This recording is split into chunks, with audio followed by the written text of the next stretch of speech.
was bludgeoned to death in her apartment, and all we come up with is cat hairs, a stick of gum, and lens tissues. Hey, Lieutenant, look at this. Bearer bonds. Now we're getting somewhere. Bag those and get them to Bunko. You think they're from that Century City swindle? The same bank, same denominations. What are the odds it's a coincidence? Hold it, sir. You can't come in here now. Excuse me, what's going on? Lieutenant? I'm Lieutenant Sloan. Can I help you? We're looking for my mom. Kate Matthews? Honey, I'm her husband, Ryan Matthews. Ex-husband, actually. Mr. Matthews, can I speak with you for a minute?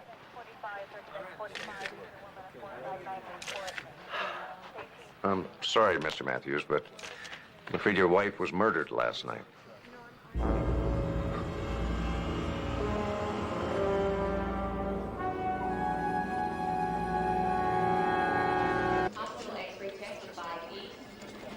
You look like a man struggling with the acquisitions committee. Only their paperwork. And the notion of buying a TMR system. You still opposed to it? Oh, yeah. Laser heart surgery is still way too experimental. We're on the cutting edge. At least Dr. Reese seems to think so. Yeah, cutting edge, expensive, unproven, and very risky. Tess, leave the soda machine alone. This is Ryan Matthews and his daughter Tess. They're here to identify Kate Matthews. Well, the only vending machine that seems to work is in the doctor's lounge, right, Mark? Yeah, I was just going down there. I'll show Tess where it is. Sure. It's right down there. I can't guarantee this one works either, but the odds are a little better anyway.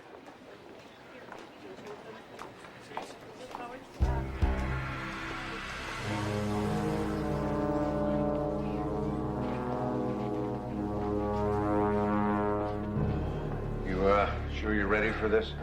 Let's get it over with. Mr. Matthews, I need to caution you on one thing. I know. There's been a lot of damage. It's liable to shock you.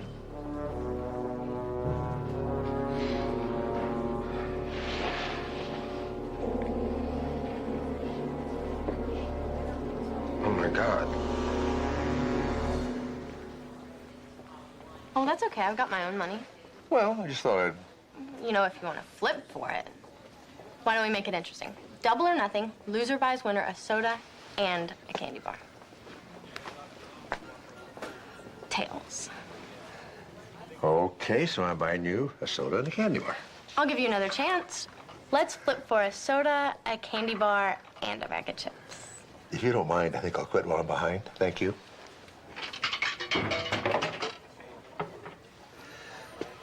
Tess, about your mom. I really don't want to talk about it, thanks. Well, I know you don't, but sometimes you need to talk things out. No, I don't. You see, Dr. Sloan, it's no news that my mom's dead. My dad told me she died in a car wreck when I was a kid, so I'm pretty much used to the idea. Start getting unused to it, kiddo. Whoever that is in the morgue, she's not your mom. The victim was your wife's friend, Emily. Never heard of her. Last week, Kate showed up in Smithfield, Utah, where I was working as a security guard. We had an argument, she left, and I decided to come to LA to, I don't know, try to patch things up. That's it. Did your ex-wife ever mention a man named Gavin Cutler? She worked with him once, a long time ago. We lifted a set of his prints from her apartment. Off the murder weapon? No. Is there anything you can tell me about this Cutler? You want me to list all the swindles he's gotten away with? Or the murders? You already know all about that. And about the dirty bunco cop who let him walk. I wasn't dirty. You were just married to one of the cons on his team. And all the evidence just happened to disappear. Interrogation by insinuation. I used to be good at that, too. You used to be good at a lot of things until you helped Cutler. As a favor to your wife. Ex-wife. Look, I don't know anything about your murder victim. I'm not going to sit around and talk about old times. Did it ever occur to you that Kate might be in real trouble? Then maybe you should be out looking for her instead of chatting with me. Thanks for the advice. Meanwhile, I need to know where to contact you, in case I decide to waste more of my time. We just got into town. We don't even have a motel room. Why don't you come out of my house? You can get a shower, the both of you, get some rest, and you can go look for a place. And I was just beginning to see grubby as the style. Are you sure? Yeah, we'd go out there right after I finish my shift at the hospital. Dad, I need a couple things clarified on the ME's report. Excuse me. That's a very troubled young woman. Yeah, I kind of figured that. She's on the verge of more trouble if somebody doesn't sit her down and talk to her. You remember the time you decided to bring home the stray dog? Which one? The one that bit the mailman. Lectured me about that before, you know. And you always ignored me. Just like you're doing right now. Well, before we didn't have a murder Jane Doe. Who murdered her and why? That's the question. What, bearer bonds? Part of a $300,000 swindle. But I don't think Ryan and Tess had anything to do with it. Oh, no, nor the murder of Jane Doe either. You know, they could be the key to helping us solve it, though. Thanks. Heads.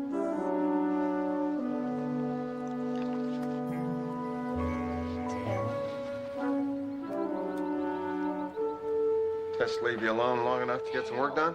Oh, sure. As a matter of fact, I enjoyed the diversion. This stuff's overwhelming. You being audited? No, I wish I were, but this is worse than the IRS. We're talking TMR here. TMR? Transmyocardial revascularization. It's an experimental treatment. They use lasers to cut little narrow channels right through to the heart muscle, you know, past any occluded or blocked arteries. And it allows the ischemic areas of the heart to be bathed in oxygenated blood. I lost you, didn't I? Oh, not at all. I'm the only member of my family that didn't become a doctor. Really? Dr. Sloan? Yeah, he's right here. Somebody for you. Something about a job. This is Ryan Matthews. And this is Gavin Cutler. Maybe you remember me. Sure, I remember you. I was just calling to say that if you want to see Kate again, alive, then you and I need to talk.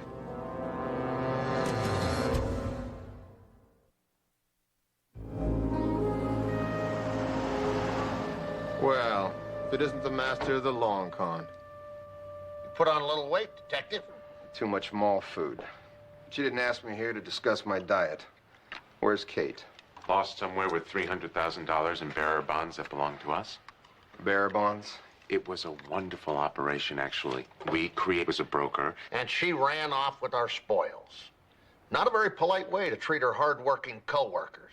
We just won it back. No hard feelings. Yeah, tell that to her roommate. Wouldn't know her if I saw her. Oh, go down to the morgue and take a look. Third drawer from the left. You know, it takes literally millions of components to make a computer function. And when something that complex and intricate works, it's elegant. But if even one of these millions of tiny parts fails,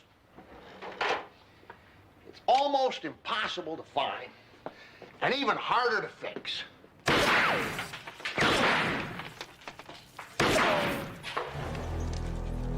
Sometimes it's just not worth it.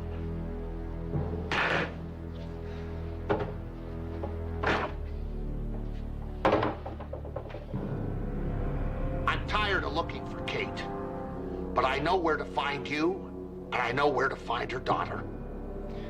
We have nothing to do with this. All we want is our money back, so if you'd bring it by tomorrow after you find Kate, we'd be grateful. I'm sure Tess would be too.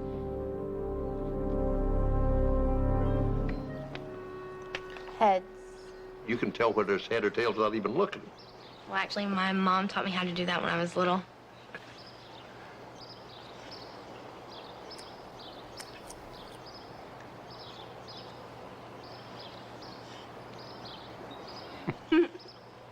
You like to play tricks on people?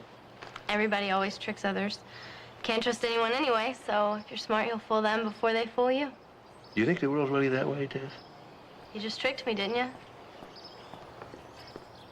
Come on, Tess, let's go. Did you find Mom? No, but I did find us a place to stay, and it's not expensive. Mark, thanks so much for your help. You're welcome.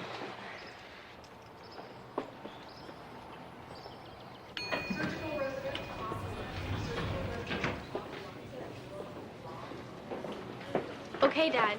Do you want to tell me the truth? What is it? What's really happening? Your mom's gotten herself into a lot of trouble. And if we don't go back to Smithfield, we'll be in it too. No, I'm not going. Tess, she's on the run. She could be in Brazil by now. Last time we abandoned her, I didn't have a vote. This time I'm staying. I'm gonna help her. I tried that once too. And that's how I ended up as a shopping mall rent-a-cop. She's my mother. I can't walk out on her now. Dad, it's time to stop. Tess, I wouldn't even know where to begin looking. Well, maybe I do.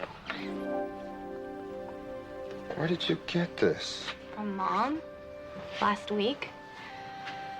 Must have meant a lot to her, else she wouldn't have kept it so long. We spent every weekend at that cabin. A lot of years ago. Maybe that's where she is now.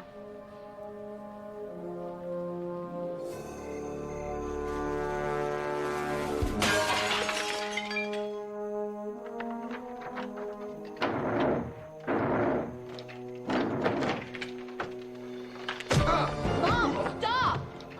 Oh, I'm sorry. I thought... Yeah, I know what you thought.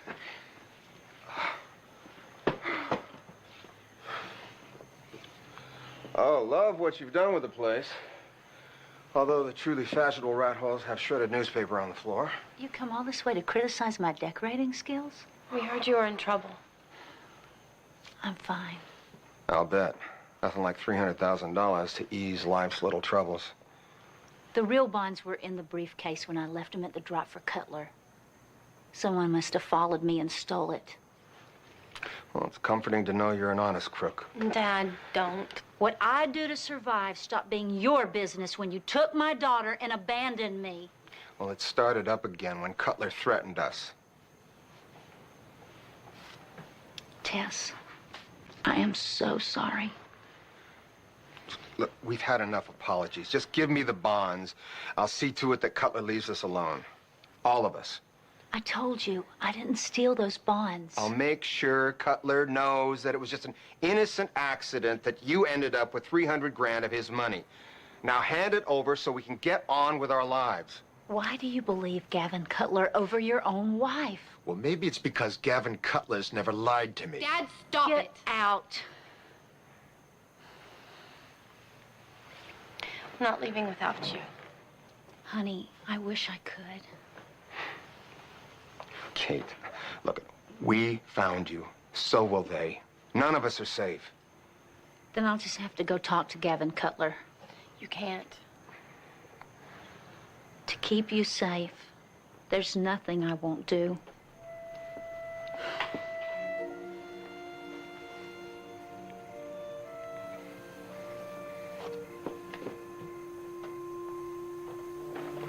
Aren't you gonna stop her? Dad. You take care of my daughter. I always have.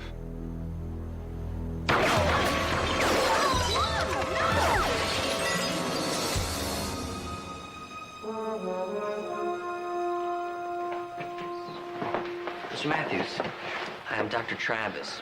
How is she? Your wife has a condition called hemothorax. What does that mean? Blood from a wound is filling the chest. But she's gonna be okay. We placed a tube in her chest to drain it. Right now we have to wait and hope that she stabilizes. That is until she's doing better. Tess, I want you to stay with the officer.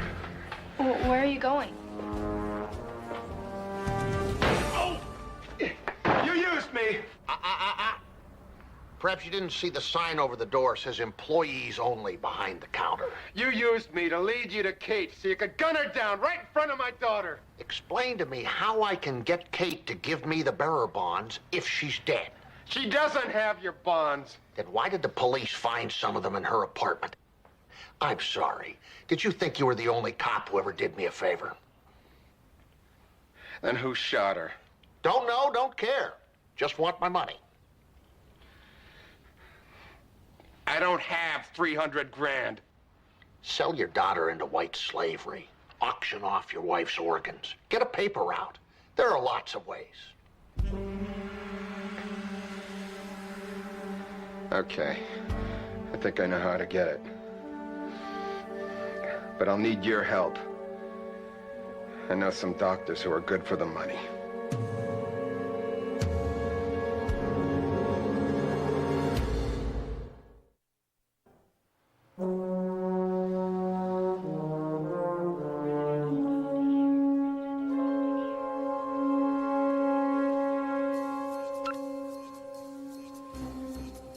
No, I already talked to the people at the Bay Area Clinic. And they said they've already maxed out their R&D budget for this year, but next year's a definite maybe.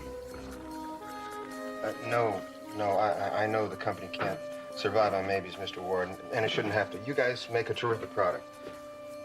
Yes, I really do believe that, sir. All right. New job. Right about the same time my wife gets shot. Some timing, huh? Well, congratulations on your job. Who's the lucky employer? Oh, Kendine Medical Technologies. I'm their newest sales rep. I don't think I've ever heard of them. Well, they're fairly new, based in Sacramento.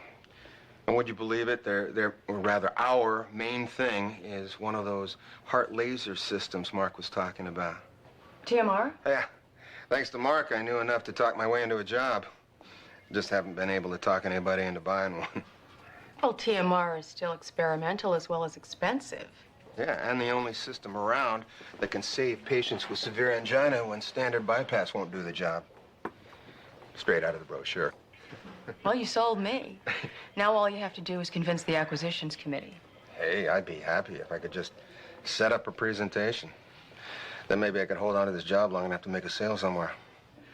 Well, setting up a presentation shouldn't be all that difficult. Maybe I can help you lay down the groundwork.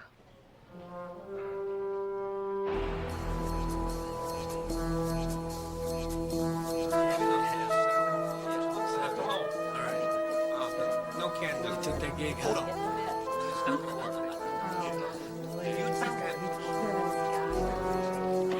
Next. Name's Morris Wheaton, formerly Dr. Morris Wheaton. I work with Ted McGill out of Dallas. What brings you to California? Well, it gets hot in Texas sometimes. And did you do anything else there besides sweat? I was in on the San Antonio MedTech deal. I was part of the crew that relieved Dallas Hills Hospital of its pension fund. I heard somebody died on that job. Yeah, bad planning. You know, McGill, you know that happens. Are you up to date medically? Do you know about TMR? I may be defrocked, but I am current. Transmyocardial revascularization, an alternative treatment which utilizes a CO2-based laser. That's fine. Just show up and make sure you look like a rich heart surgeon. Next. Oh, no. Send him home. We don't need him. Back when I was working Bunko, young Jake here ratted out all his pals on a 10 and 10 deal. It's nice having the inside track, isn't it? Jake, we've got nothing for you today. Thank you. Next, please. I'm Patrick Norton. Have you ever worked a long con? No, but I've done a lot of pigeon drops. Used to deal 3-card money in New York. You ever shilled on a health scam? Oh, lots of auto injuries. Practically invented the swoop and squat. How long you been smoking? 3rd grade. This guy's perfect. Okay, you gonna be all right. You tell me here, Mr. Norton. Oh, it's just like last time, Doc. Feels like I got a semi parked on my chest. You've had this before? Angina, same pain in my jaw, and my arm. I called my doctor. He's gonna send the paperwork over. Okay, good. Well, right now, why don't we see if we can't make you a little more comfortable? Right, coming through.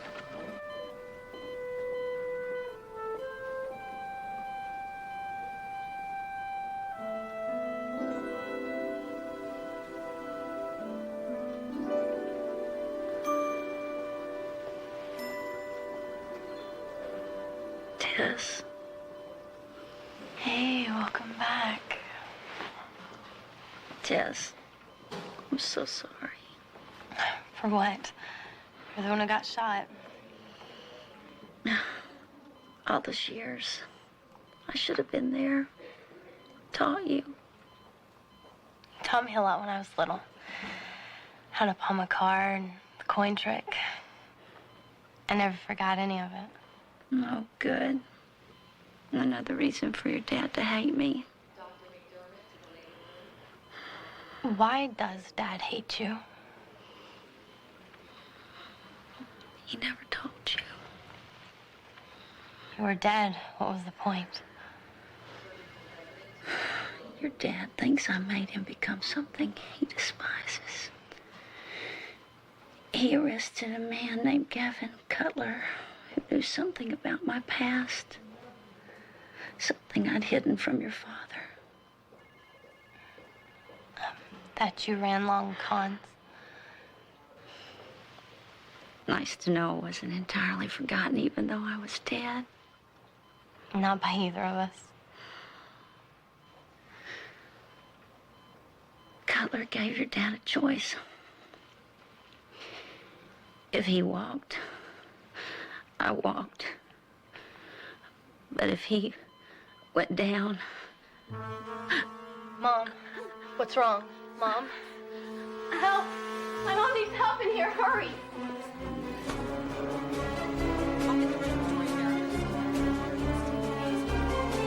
Let's get the oxygen.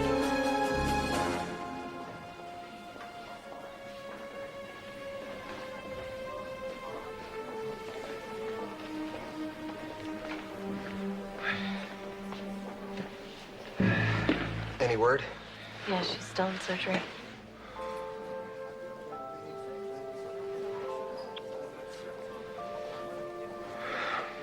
Tess, I have to go. I have a meeting and... That's right. Forgot how much you cared about her.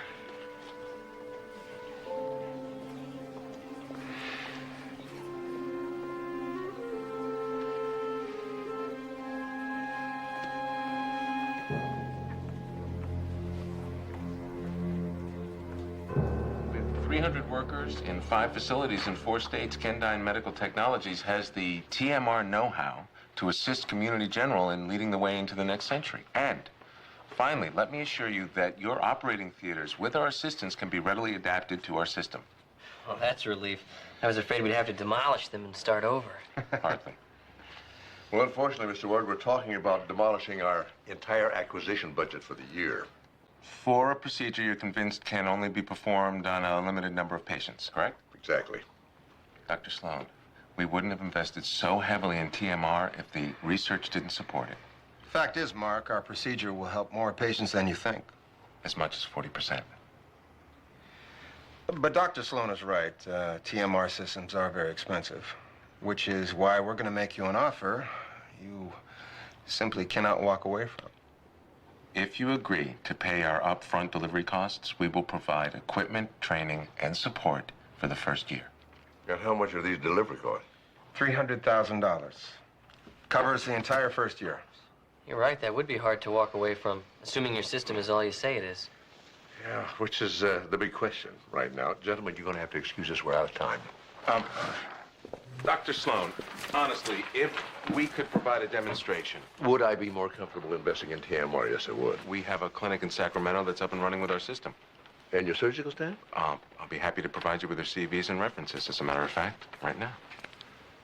Well, of course, we'd have to find a suitable candidate. You know, I admitted a guy yesterday. He'd be a perfect patient. Patrick Norton. He's in the cardiac unit. I'd like to have our staff surgeon, Dr. Wheaton, take a look at him. Yeah, I'll have him admitting pull the files. Look, I hope I'm not being obstructive. No. But hospitals have limited funds, and you have to be careful. I understand, Dr. I Sloan. hope you understand I have other duties besides the acquisition committee. Right. Very impressive presentation. Oh, thanks, Mark.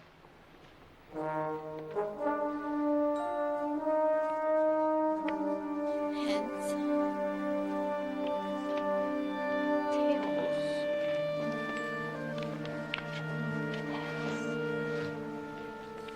Tess, What? I just checked on your mom. If she was in serious trouble, we caught it in time. She's going to be fine. Good. She'll be out of surgery soon. You'll be able to see her in a few hours. Tess, she's not going to die. She is to me. He's never gonna let me talk to her again. It's gonna be just like it was before. Except now, you'll know she's not dead, and it's going to make you miss her even more. You want me to talk to your dad? He won't listen. He hates her so much. Blames her for losing his job or something.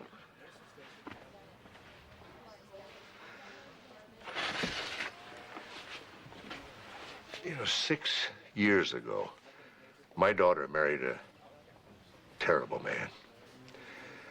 And she wouldn't listen to anything I said. And I got angrier and angrier at her, and finally we didn't talk at all. Bet you didn't tell people she's dead. I didn't talk about her at all. For years, I just pretended she didn't exist.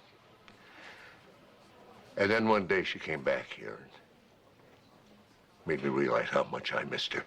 It's not how my dad felt when my mom showed up. Are you sure?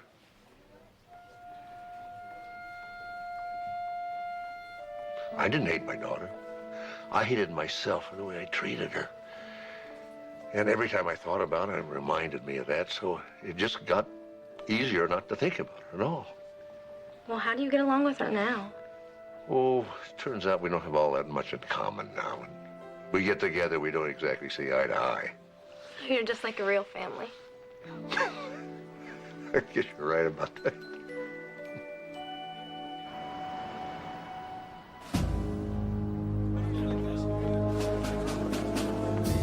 Are you Lieutenant Steve Sloan? That's me. FBI, Special Agent Ilona Odell. This is Agent Polk. Please, sit down. You've been asking questions about Gavin Cutler. He's wanted for questioning concerning a murder. I want you to back off. No, what you want is your boss to talk to my boss. Until then, I was trying to steamroll you, Lieutenant. I apologize. apology accepted. Maybe you just better tell me what this is about. Well, I know Cutler is setting up a con on the west side here. The kind of fancy high-tech job he specializes in. Then if you have what you need to arrest him? Frankly, I've been after him for 2 years, and I don't even have enough for a warrant. My only shot is to try and take him down right in the middle of a job. And you're afraid if I keep investigating, Cutler will shut down his con and disappear. And I will have spent the last 2 years of my life for nothing. All right, I'll hold off for 24 hours. But when you bring Cutler in... Well, you can talk to him all you want. Deal.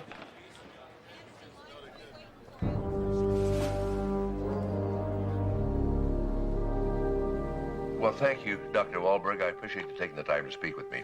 Quite welcome. I'm always glad to endorse Kendine Medical Technologies and Dr. Wheaton. Goodbye.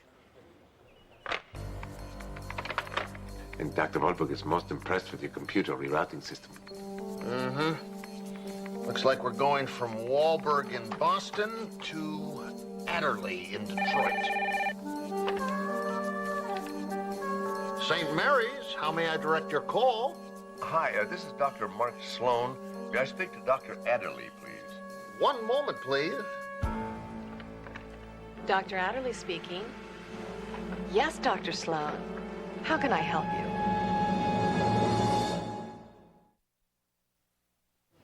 I just want you to know the opportunity to work with you means a lot to Dr. Wheaton. I feel the same way. You know, everyone I talk to seems to love him. And your company, too. Oh, thanks. That's good to hear. Gentlemen, you must be Dr. Wheaton. Dr. Sloan, it is a pleasure, sir. And you know our patient, Patrick Norton? Miss Norton? Doctor. Shall we begin? Yes. No infarction. The abnormalities of the ischemic myocardium match the angiogram. Hey, guys, that better be good news. We certainly hope it is, Mr. Norton. Judging from your EKG and the physician's report. You think that this heart laser thing is my best chance? Well, Mr. Norton, you understand this procedure we're talking about is somewhat experimental. I understand that this is the best shot I got at being around for my grandson's next birthday. Where do I sign? All right. Talk to you later. Here.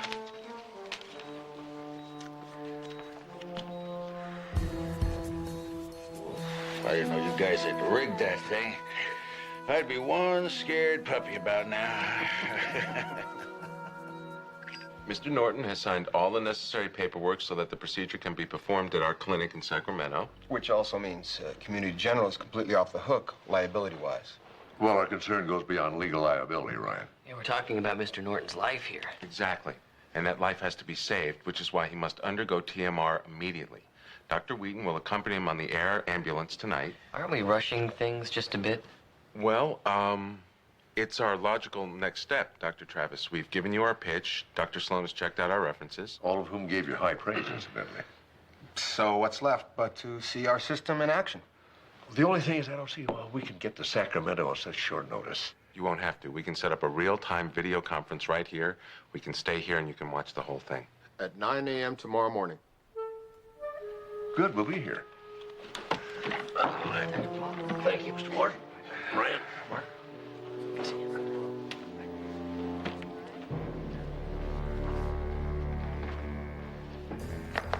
Want to go celebrate?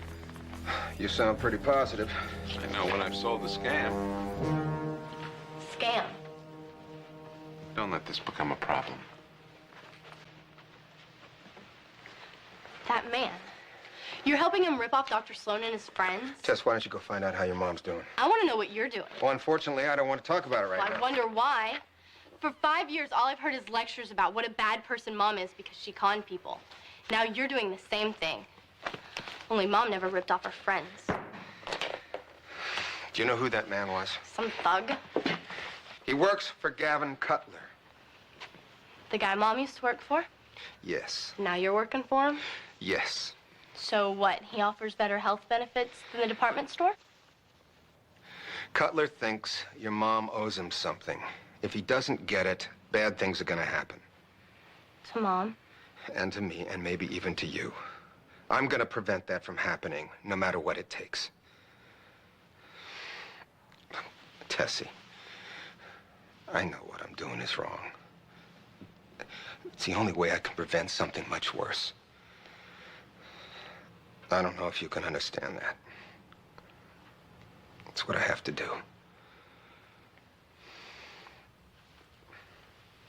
I think I understand.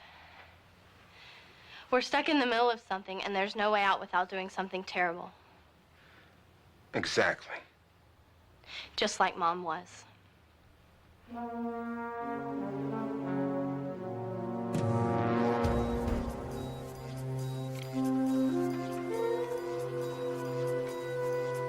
All right. How was that? Terrific, except you got behind the tape twice. Odell, you dropped a scalpel. Hey, it slipped, okay? Norton, you sneezed. I couldn't help it. It's dusty in here. Next time, help it. Our audience is taking their seats right now. Rehearsal is over. We are online and logging onto the Kendine website now. Places, everybody. It is definitely showtime. Pulse 65. BP 122/78. He's stable. Patient is ready, doctor. Let's get started. Tendley. We're going to begin with the standard median sternotomy. First, Dr. Wheaton is going to address those areas of the heart muscle that are served by blood vessels that we can bypass in the more traditional way.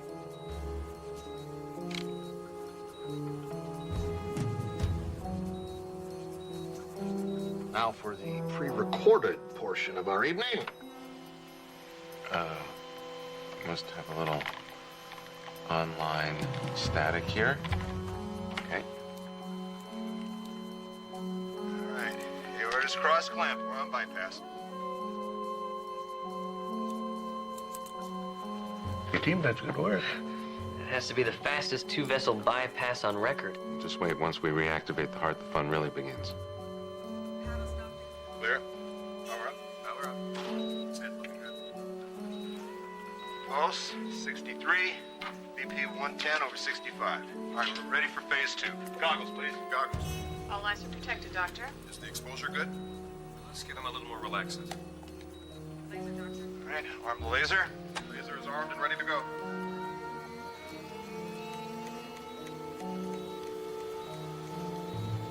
Wow. It's looking good, Doctor. Very nice. How many channels will the doctor cut?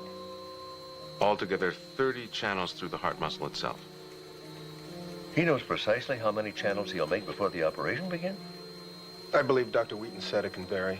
Isn't that right, Mr. Ward? Oh, sure. Nobody knows exactly. Pulse is 63, BP. More static? Hold your positions. We're offline. There's some kind of a power surge. Hold your positions. Okay, okay. Lasering the last 3 channels. Not much bleeding. All right, we're done, folks. Close him. Get ready to close. It's amazing. He did exactly 30 applications with the laser. Gentlemen, can we meet again? How about 8:30 tomorrow morning?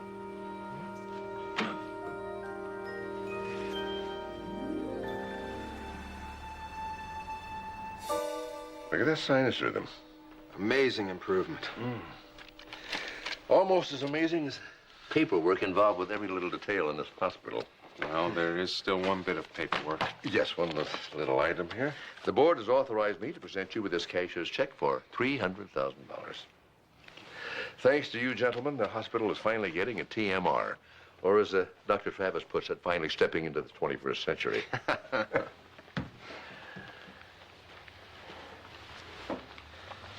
Okay, that's it. Cutler gets his money back, and I'm done. You're done when Cutler says you're done. If I were you, I'd go back to the shop and wait till Cutler tells you it's over. In my briefcase, I have one signed but worthless contract. And in my pocket, I have a cashier's check worth $300 grand. Beautiful. Well, you know where to bring it. I'll see you in an hour. Bye-bye.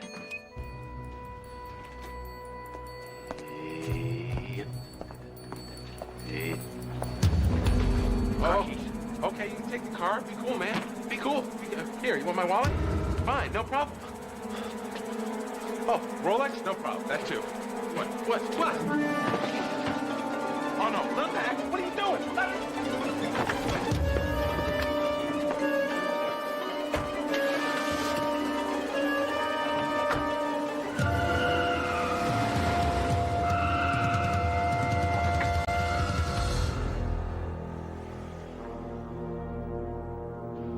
Nowadays, people do all their banking from home on their computers. When they bring their PCs in to be repaired, they're giving their account numbers, their balances, all their credit information to guys like me. And we get to bill them for it. Don't you love technology? Eddie should have been here an hour ago. Best front man I ever worked with. He'll show up. And if he doesn't, eventually I'll find him and kill him, and you'll owe me $600,000. Thanks for easing my mind. No problem. Ryan was getting worried about you. I think he thought you ran off with our payday. Must have confused me with his ex-wife.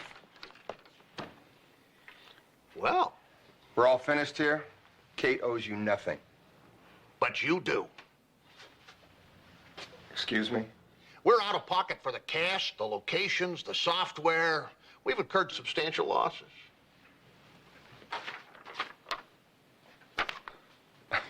You expect me to come up with another 150,000? You've done it once. I'm sure you can do it again. Excuse me. Hello. I paid $300,000 for a TMR program.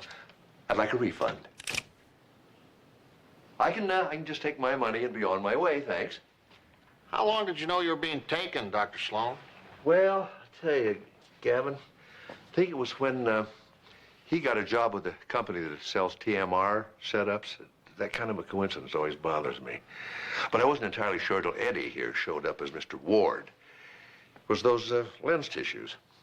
I don't see how a tissue could destroy an intricate long con. Well, unless you find one just like it at a murder scene. You know, Emily and Kate, neither one wore glasses. Anyone could have left a tissue. It proves nothing. If you knew it was a con, why'd you let us go through with it? Well, it was the only way I could find out who killed Emily and who stole that $300,000. Now, my guess is that Eddie was planning some of the bearer bonds to frame Kate when Emily walked in on him. Excuse me? This isn't a drawing room, and you're not Jessica Fletcher, so what's to stop us from shooting him where he's standing and us going on about our business? Well, for one thing, I'm the one holding the gun, Eddie, and for another, I'd like to know who done it. I'll shoot him afterwards. I think he's wearing a wire. He's not. I have sensors everywhere. My beepers would have gone off the second he walked in. Doctor, please, continue. I'll need a minute. Oh, you also shot Kate. Stop that. I did not. It's all right. They're with me. You recognize these gentlemen, Eddie? This is insanity. Shoot these people now, and let's get out of here with our money while we still can. See, the only way that I could prove that Eddie killed Emily was to get him to confess that he was the one that took the $300,000. And he did. I didn't admit anything. Well, not exactly in words, but by deeds. These gentlemen robbed Eddie out in the parking lot. They took his car and his wallet. And my Rolex. And his Rolex. And also this, the check from Community General. See, Eddie knew he couldn't come back here empty-handed, so what did he do? He cashed out those bearer bonds he stole from you. Eddie. I love a whodunit. It's always such a surprise. Maybe this is a good time to mention that I'm a police officer.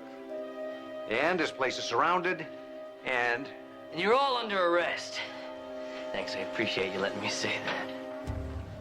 Boy, you guys are slick. I love a good con. Thank you. Expand your back.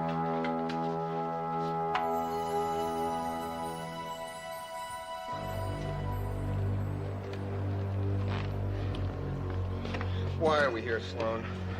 Can't wait to humiliate me in front of my family? No, we want to thank you for your help. What help? I tried to scam you. I don't remember it that way. certainly not what it says in my report.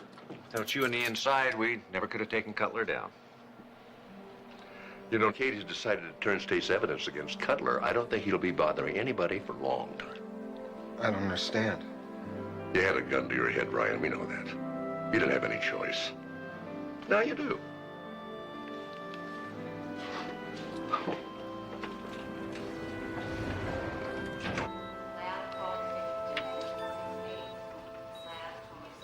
You know, if you keep improving at this rate, it's going to be hard to find an excuse to keep you here. Well, my apartment still looks like a crime scene. How's that? Works for me. I don't know if the insurance company will buy it. Besides, you can't come see me till they release you. Tess, I don't know if your dad's gonna want... Want what? We were just talking. About Mom coming to visit us. Maybe stay a while? Tess, I got a lot to do out here right now. Yeah, that's why I got you an open ticket. Use it whenever you feel ready. Round trip. We don't want to rush anything.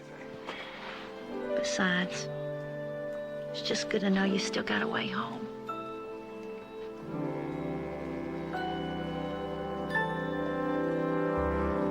Well, that turned out pretty good.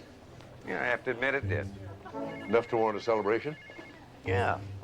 Del Floria's? Great. You want to flip and see who pays? Yeah. We'll use my Ready? heads. Heads it is. That's my two-headed quarter. Mm-hmm. And you're buying.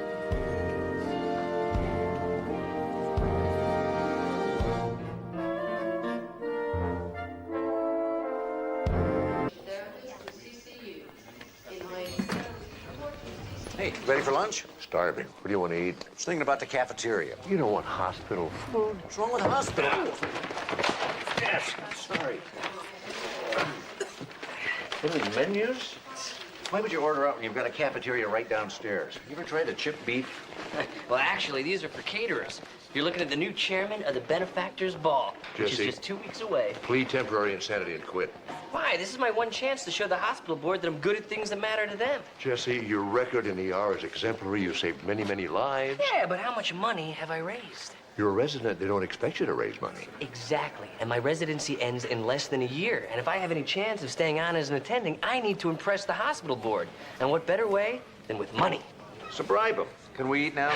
You do not know what you're getting yourself into. All I have to do is show up. I mean, this thing has practically run itself for the past 30 years. That's because Martin Gaylord always catered it, but he's retiring this year.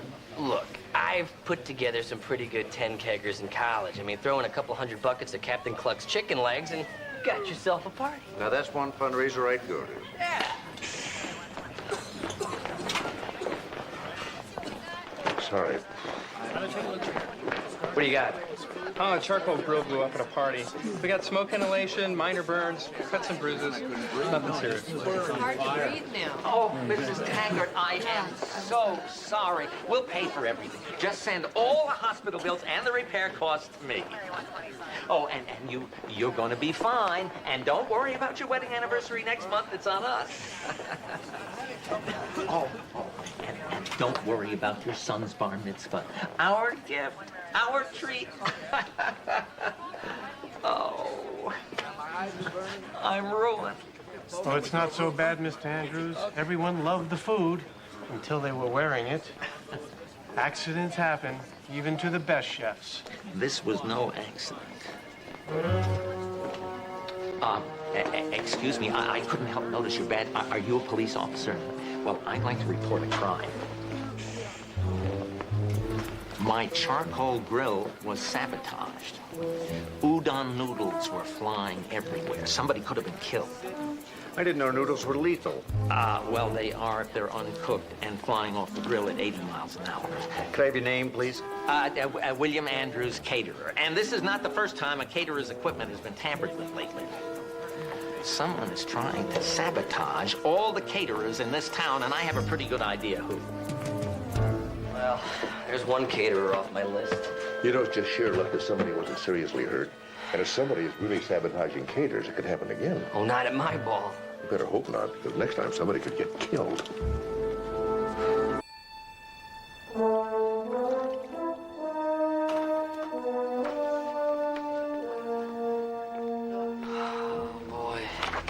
I'm in deep trouble. Jesse, what's the big deal? Just pick someone and walk away. Yo, this is the Benefactors Ball. And you want it to be the most popular Benefactors Ball in community general history. Of course I do. Okay, here's what you do. Send out the invitations, collect the donations, and cancel the ball. I think if people pay $500 a plate, they're going to expect to see something on it. They expect to spend a fortune on an ugly dress or a rented tux so they can socialize with people that they've been trying to avoid all day long. Then they have to listen to boring speeches honoring someone everybody hates, yet they suck up to them for one reason or another. And then they have to wait 2 hours for the valets to find their cars. Then why do people go to these things in the first place? It's not that they want to, they have to. So you mean people are going to have a rotten time no matter what I do? Don't worry, everybody's going to blame you anyway. Hi. The arson squad checked out Andrew's kitchen. Apparently it looks suspicious, but they haven't found anything concrete yet, except for the noodles. You came all the way down here to tell us that? Well, Jesse's in a real tough spot right now. He needs all the help he can get. Hey, thanks. Besides, it's Tuesday. Pigs in a blanket. Anybody want to join me in the cafeteria? Are you kidding? With a full 24 hours notice, I could handle 500 people. Hugs to Janice. Can we help you? Are we set for Thursday's wrap party? Say yes, because they're wrapping 2 days early. As in tomorrow, I know it's impossible. Now, just get it done. I'm sorry, I don't have time for this meeting after all. What meeting? Well, good news is, looks like Thursday I'm open. Can we say lunchish? Not easily. Nancy, put me down for Thursday. Lunchish with Dr. Travis. Who are you? Cynthia Bennett. Apparently that's Cynthia Bennett. That's right, all 300 lobsters tomorrow. So they take the red eye. I don't care if they have jet lag. Just get them here. She's a caterer. Oh, and they pinned a detective shield on me. I tell you, Miss Bennett, I was very impressed with your bid for the Benefactors Ball. Don't take this the wrong way.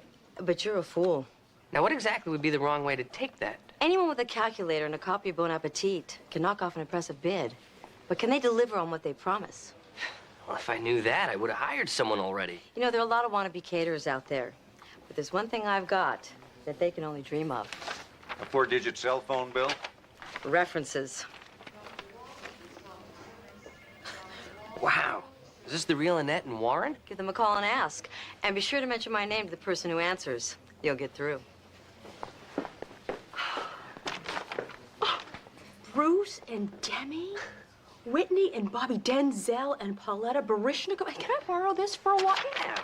Is Fred Breyer on there?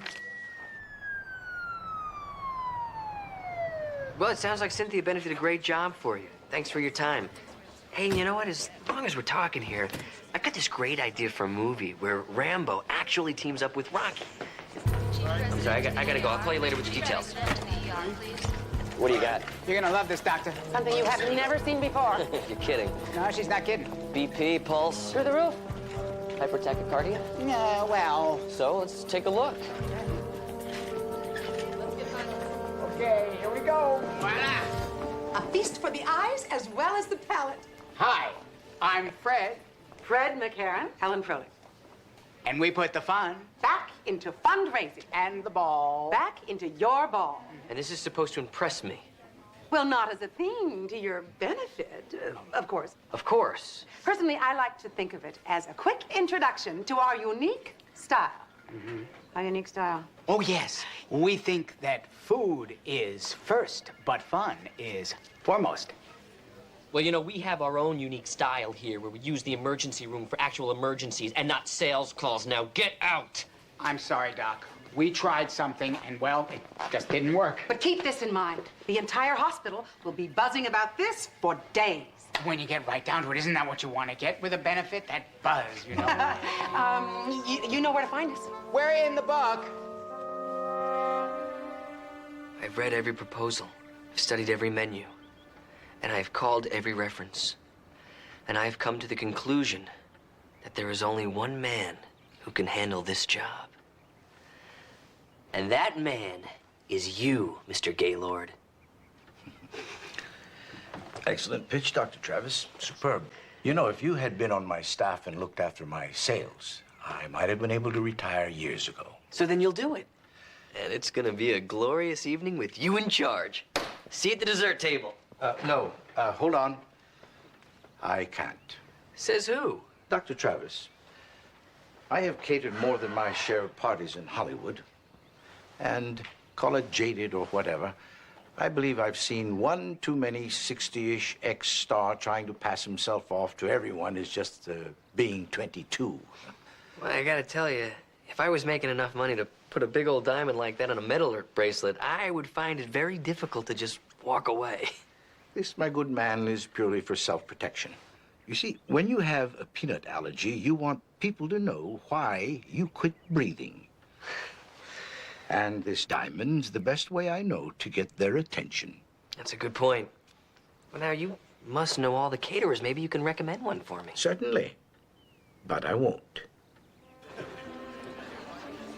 You like it? Who are all these people, Jesse? I don't know. The party would be for... Not a clue. Then what are we doing here? Eating. You said you were taking us to a fabulous party. And here you are. You dragged us all the way across town to help you select a caterer. Who else could I turn to? Jesse, sooner or later, you're going to have to make a decision for yourself. I know that, but before I choose, I need a little guidance. I don't know how to talk to these people. Amanda, you have natural elegance. You could blend in with these guests and see what they think of the party. And Mark, to me, gourmet means sesame seeds on a bun. You have a sophisticated palate. You could tell me if this food is worthy of $500 a plate. And Steve, it's a nice tie. You know, I have to admit that veal Prince Orloff looks a little better than anything I've got in the freezer. You have half an hour, but yell me. Okay. Hey, there's Cynthia Bennett. I hope you don't mind if I go chat with her for a little while. Oh, no, I'll just hang around here and wait for someone to admire my tie. Yeah. Hors d'oeuvre, sir?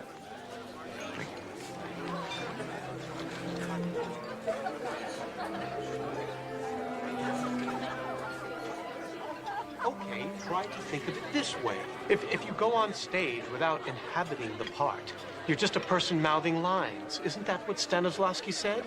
Well, the same is true with this. When folded perfectly, point sharp, edges crisp, it's a napkin. Until then, it's just a balled up piece of cloth. Now, take these rags into the kitchen and don't bring them back until they're napkins. Tuck the points tightly under the long fold. A solid napkin is a monument to the meal. Okay.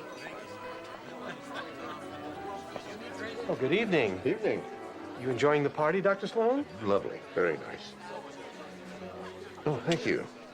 Oh, Stanislavski would definitely approve. Yes, well, most of the waiters on the party circuit don't really care about the job. It's just what they do until the real career kicks in. So in order to motivate them, I have to speak in terms that they can understand. I can see why caterers like working with you. I try to do a good job. Although I must admit, I'm surprised you're working with this particular caterer. Cynthia? We've done hundreds of parties together. Even though Willie said she sabotaged his party? You know, you could have been hurt. Explosions aren't Cynthia's style. Besides, she can do more damage with an ugly rumor and a cell phone than 1,000 pounds of dynamite. May I interest you in some of these? Excuse me, Dr. Sloan. I have a jewelry crisis.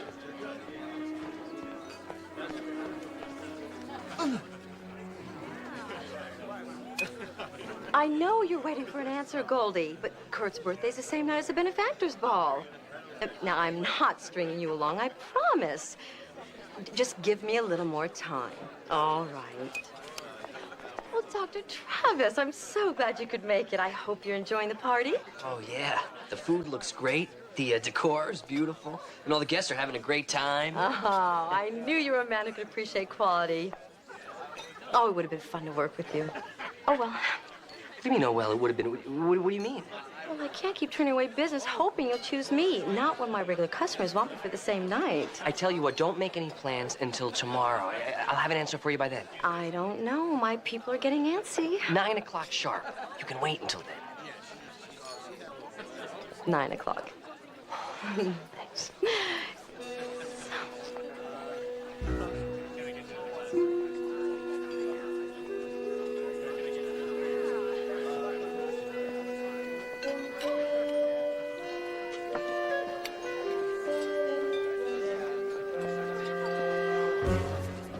Hey, is this a great party or what?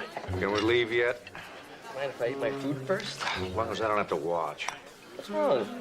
I think it was a shrimp toast. You know what your problem is? You don't have a stomach for fine food.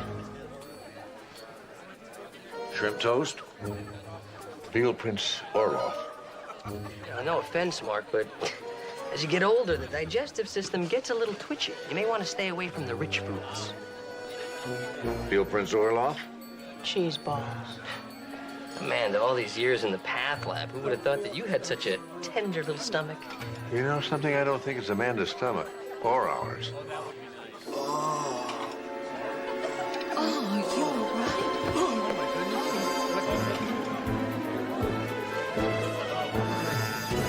I don't know, did he? Maybe. Is he all right? Call 911. Is he alive?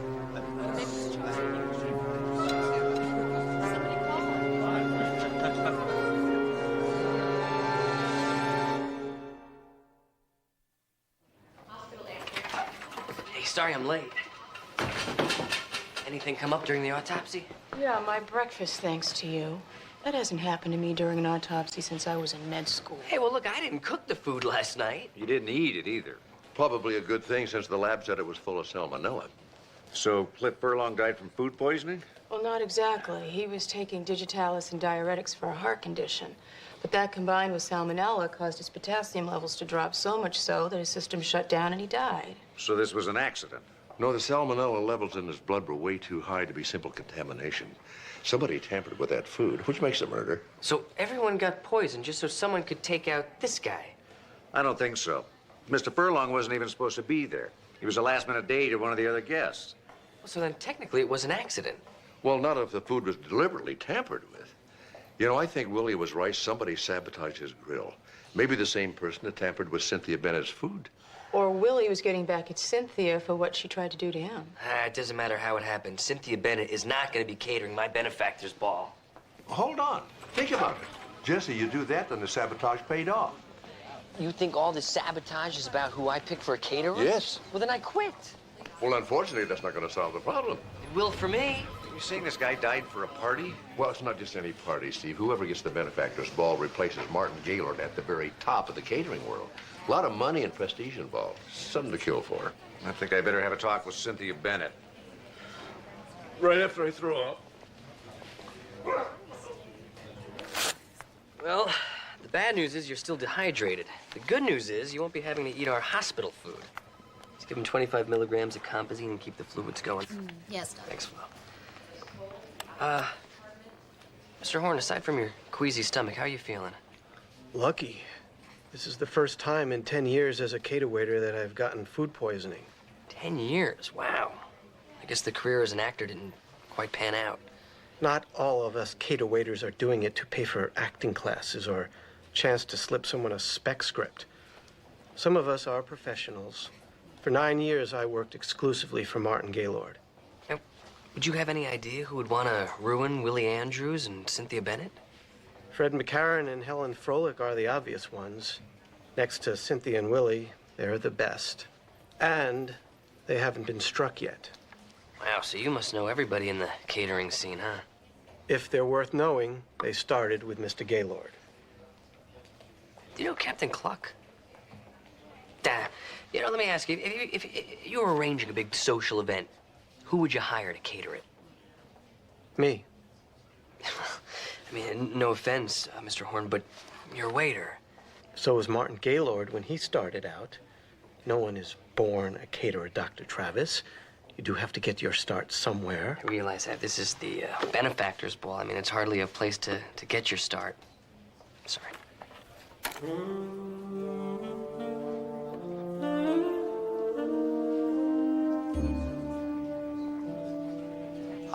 Dr. Travis, would you kindly direct me towards Emerson Horn's room, please? Mr. Gaylord, I can do better than that. I'll escort you myself. Terrific.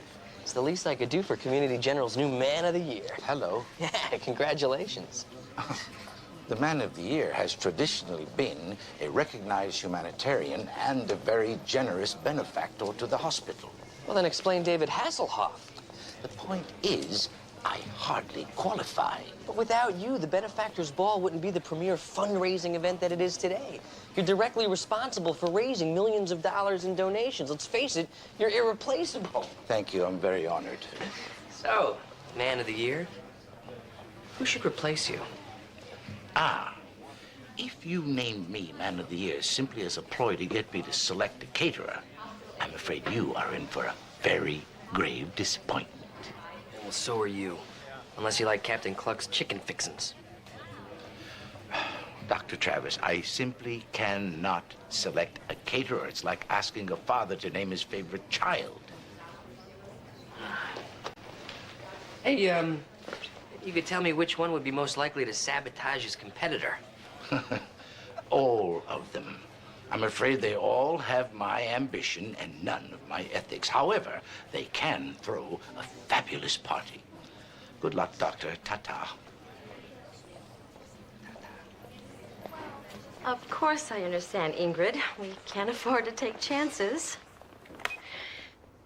I've done every party she's ever been to, and now I'm not good enough to cater a bachelorette party for 35 of her supermodel friends. After last night, can you blame her?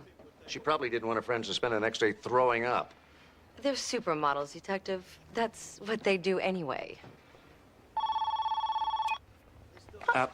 Cynthia can't come to the phone right now. She's busy vomiting. If you'd like to leave a message. Hello, what? Why don't you just shoot me? The thought crossed my mind at about 3 o'clock this morning. So I'm the bad guy? That's what I'm here to find out. You know anything about the explosion that ruined Willie Andrews' party? Well, of course I do. Thanks to his misfortune, I was about to get the contract for the benefactor's ball.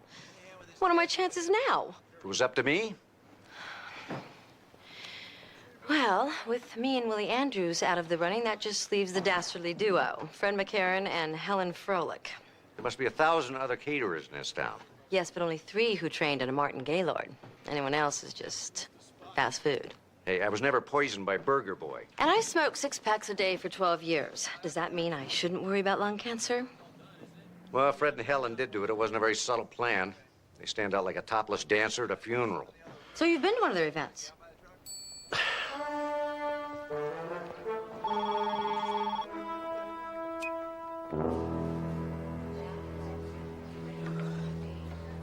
We have no hard evidence on anyone. Just a lot of accusations and sour stomachs. Freshen up your magnesium hydrochloride? Well, no thanks. I gotta drive. Now I know how my patients feel. All our problems are solved. Funny, I still feel nauseous. The board's been trying to raise money for a new MRI suite, right? Right. So I got this great idea. What if I got them one? How? I'm hosting a gala fundraiser a week from today right here in the lobby, sort of like a dry run for the benefactors ball. You RSVP for the party right there in the Community Generals and Mission form. Not a bad idea, Jesse. Who's catering? Fred and Helen. But they're the ones that are probably behind all the sabotage. Yeah, so the evening should go by without a hitch. So look sharp.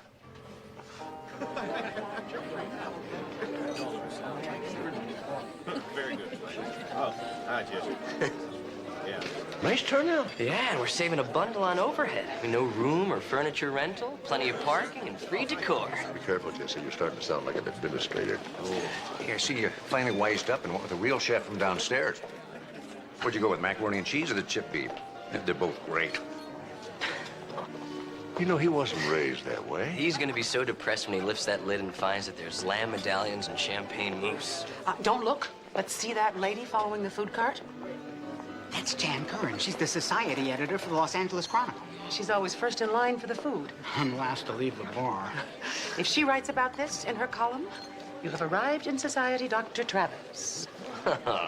See, Mark, I told you, there's nothing to arranging a little fundraiser. Mm-hmm. Except your caterers may be killers. So, we arrest them after the ball.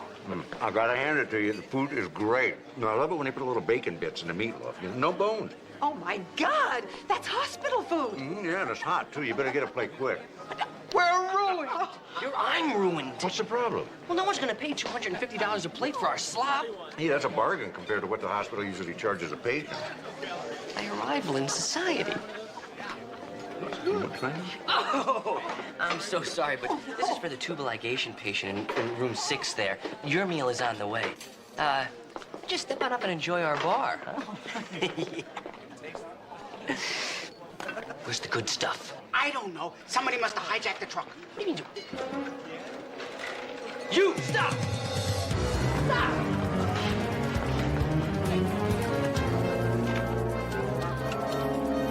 Amanda?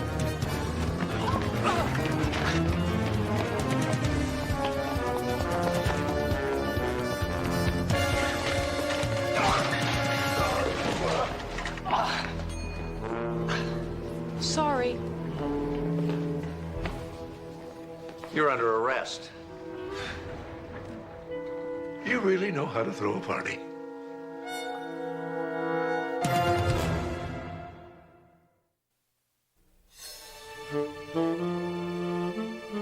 I always thought it was a crime the way food is served in hospitals. Until now, I never knew it really was. This isn't a joke, Mr. Andrews. It's exactly what it is, Lieutenant. It's just a harmless prank. It's just like what those 2 scoundrels pulled on me when they blew up my charcoal grill. You said Cynthia Bennett did that. Yeah, well, that's what I thought, you see, until all those people got poisoned at her party. And how do I know you didn't do that? I'm not that kind of person. You're just the kind of person that would break into their kitchen, lock the chef in a freezer. I tossed them a down jacket first. Destroyed everything they cooked, and steal their van. I returned it. Oh, yeah. That reminds me. You parked in a handicap spot. That's a $2,000 fine. So why don't you just convince me that you didn't contaminate Cynthia Bennett's food, and in doing so, kill one of her guests? I didn't destroy everything Fred and Helen cooked. I dropped it off at a homeless shelter. And you saved the receipt for your taxes. The point is, Detective, I'm an artist. Food is my form. It's my life. I'd never waste good cuisine, whether I cooked it or not, and I certainly could never poison it. Not even for the lucrative catering contracts you might land if you got the benefactor's ball? I wouldn't. But Cynthia, Fred, and Helen, they're not like me. No, they might.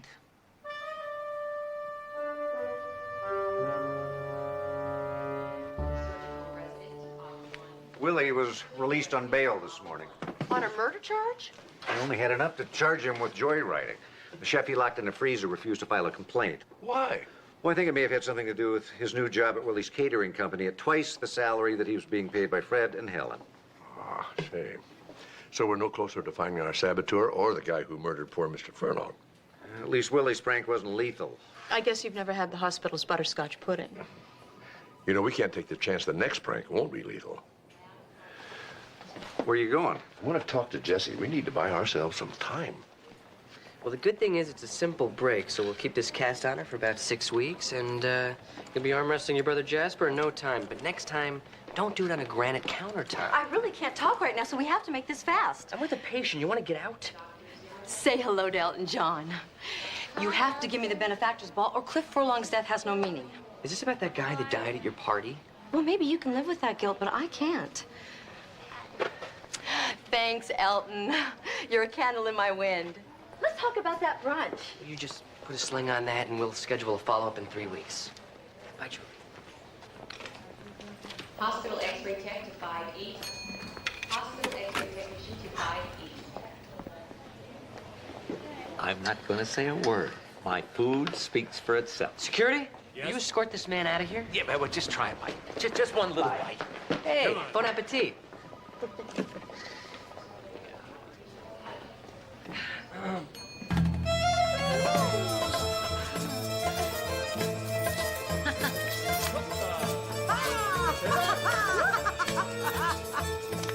that energy. Feel the time. We can bring this to the benefactor's ball.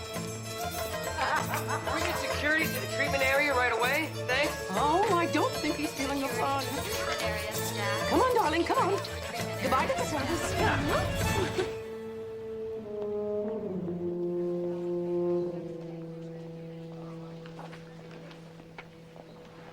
I am ready to cancel this ball. Jesse, you can't cancel the ball. Those are the biggest donations of the year. We need them. But I doubt we're going to be able to unmask our saboteur by then. So what do we do? We need to put somebody in charge who's above reproach. Captain Cluck.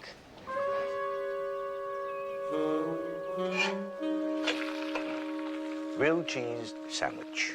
Grilled cheese, huh? Of course. Just because I'm a caterer doesn't mean that every meal is truffles and caviar. I do enjoy the basics, too.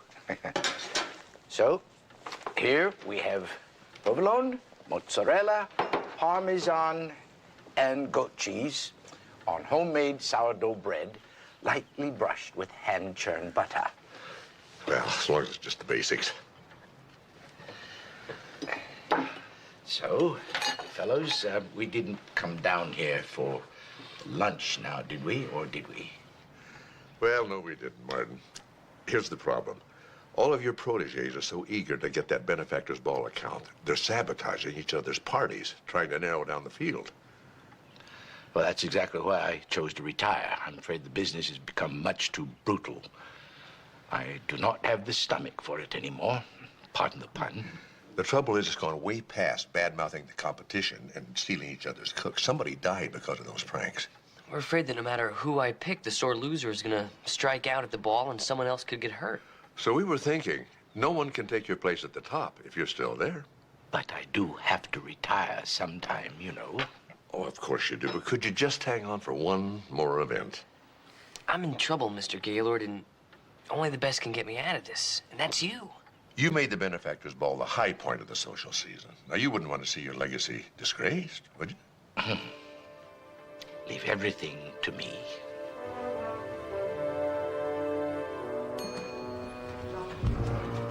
Aha! Congratulations, Doctor. You played your part very well. Oh, really? What part? The part Martin Gaylord wrote for you? Don't you see? All of our reputations are ruined. The only thing that's left for us to cater this social season is our own wakes. Madonna's plumber won't even return my calls. Hey, look, you guys did this to yourselves. The only reason Gaylord retired was because it was less humiliating than going broke. He was the dinosaur, we the Ice Age. When we quit, his business was finished. Well, Cynthia's the one with the golden Rolodex. Willie's the culinary genius. And Helen and I... We're the joy. So then Martin Gaylord was the saboteur. Yes, he's the one who blew up my charcoal grill and poisoned Cynthia's food and got us to go after each other. The competition eliminates itself, and he's the only caterer left standing. All he needed was a sucker in charge of the ball to play along.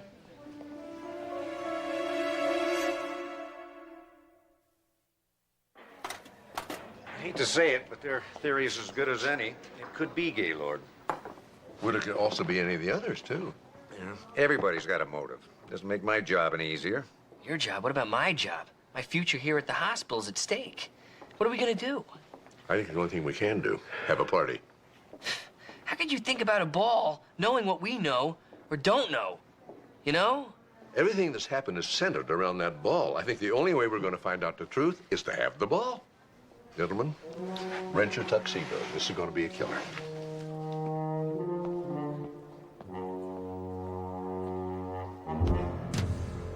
Nice nose ring.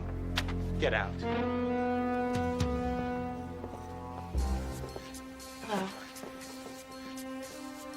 A little old to be starting as a cater waiter, aren't we, dear? I'm embarking on a career change. I see.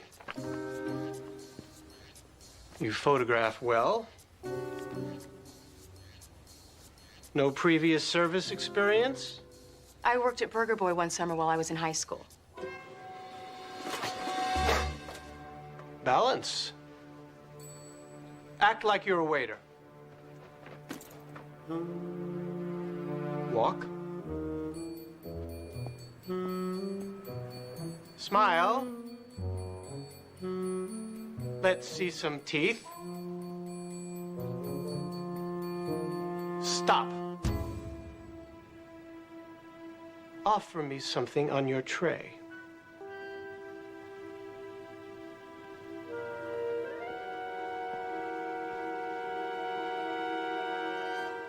Studs only. I beg your pardon.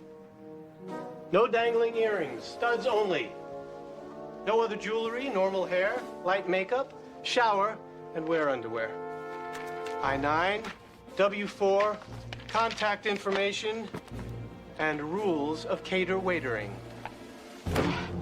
Welcome to the benefactor's ball, Miss Bentley.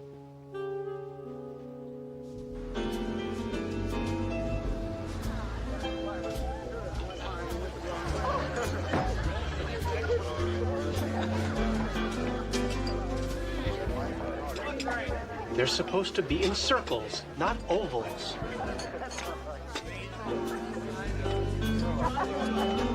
Yes, sir. Yes, sir. Daisies on the canisters, flocks in the megaphones, not film. Yes. Relax, doctor. Everything's going to be just fine. I'm not a doctor, but I think you're supposed to take it by the teaspoon, not by the gulp.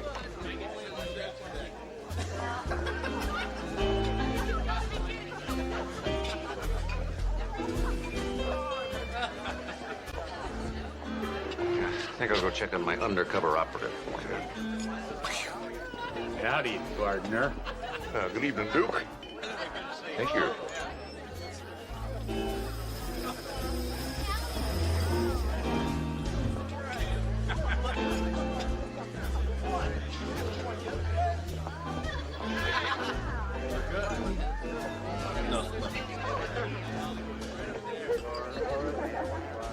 Nice outfit. If you ever ask me to do something like this again, I expect to see you in fishnet stockings and heels as a gesture of sympathy. We're needed waiters, and I needed an extra pair of eyes. You seen anything yet? No. Well, I've got men stationed at the service entrance and at all the doors. Anybody that gets in doesn't get out. You know, that is a good look on you. Enjoy the party, sir. I love it.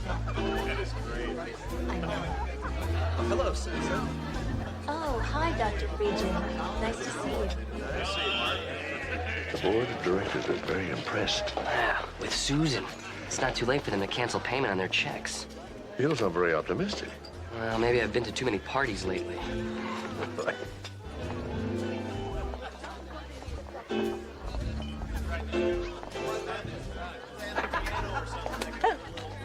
That is the one thing a cater waiter never does. Eat before the last guest has left and all the glasses and linens have been repacked. I don't work very well on an empty stomach. You won't work at all if I catch you touching the food again. Do I make myself clear? Yes.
Here's looking at you, kid.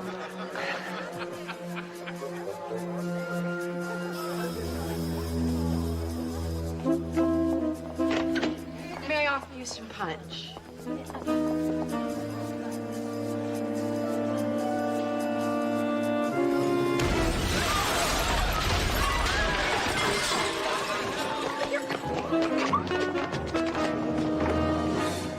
Not so fast. Here's another fine mess you got us into. Oh, that's it. The party's over. My career is ruined. Hollywood, if nothing else, is a spectacle. Welcome, ladies and gentlemen, to the 31st Annual Benefactors Ball.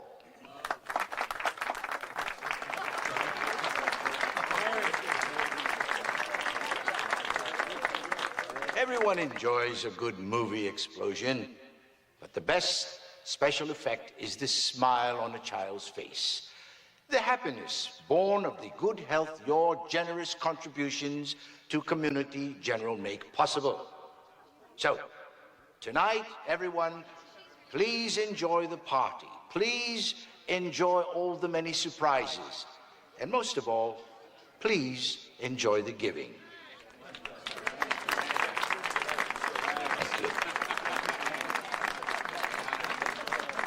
Amazing save, Martin. Oh, thank you. But that was absolutely nothing. You should have seen when the white tigers got loose at the county zoo benefit. Well, I tell you, if you weren't man of the year, I would make you man of the year. Man of the year. You gotta be sitting at the table of honor. I got a speech to make in 10 minutes.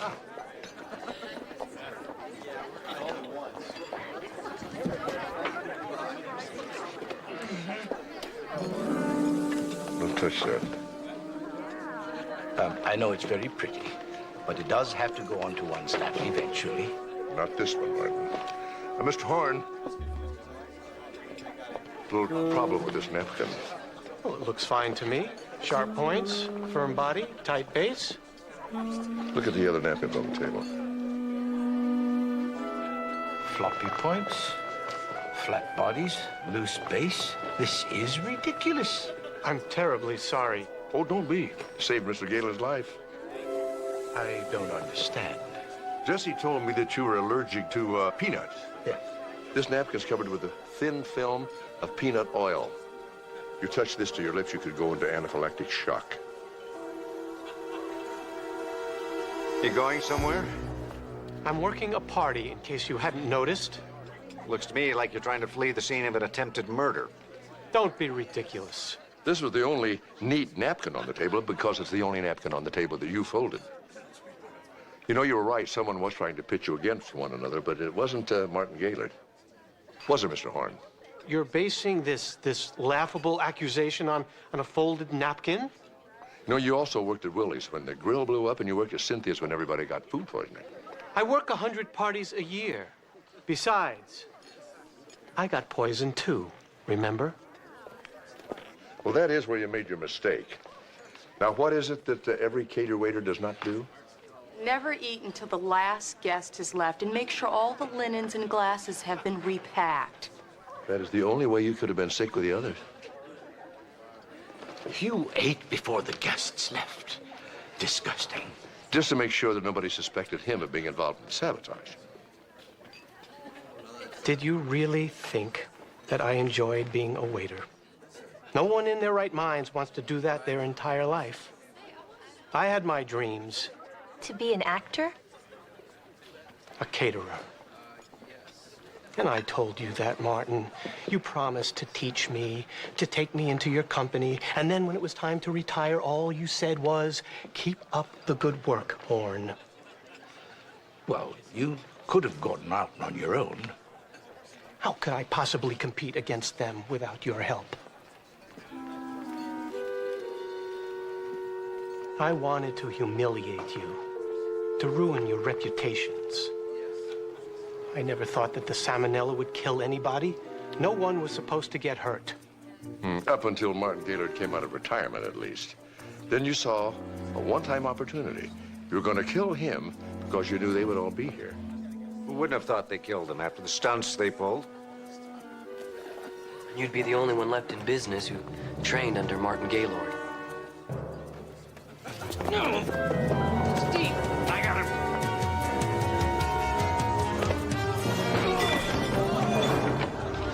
Now this is what I call a party. Boy, it sure was. How are you going to top this one next year? Next year? Yeah. Imagine a man. A plain man, no different from 1,000 others you see in a day, who enjoys the simple things in life. The feeling of the sun on his face, the taste of that first sip of coffee. Imagine his life. Starting out with unlimited potential and, like most lives, amounting to nothing much. Few dollars in a retirement account. Almost enough to pay off the debts that will outlive him. Imagine his hands. Hands that built a house, caressed a wife, held a child. Hands that sculpt, and shape, and create. And now, imagine his death. Imagine his face contorting in pain as the poison courses through his veins. And his hands. Those hands that could do so much. Clutching one last time. And falling still. Useless. I can imagine it. Because that man will die tonight by lethal injection. Can you ask them? Can you get me one last phone call? I can imagine it. Because that man is my father.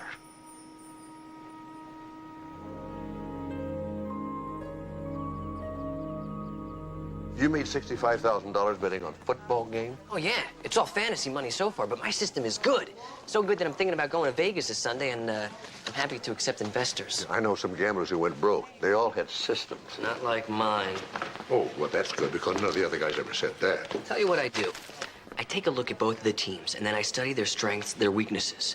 And then I analyze their game to the smallest detail. Then I bet on the club whose mascot would beat the hell out of the other team's mascot. What? Very simple. Dr. Mark Sloan, line 5.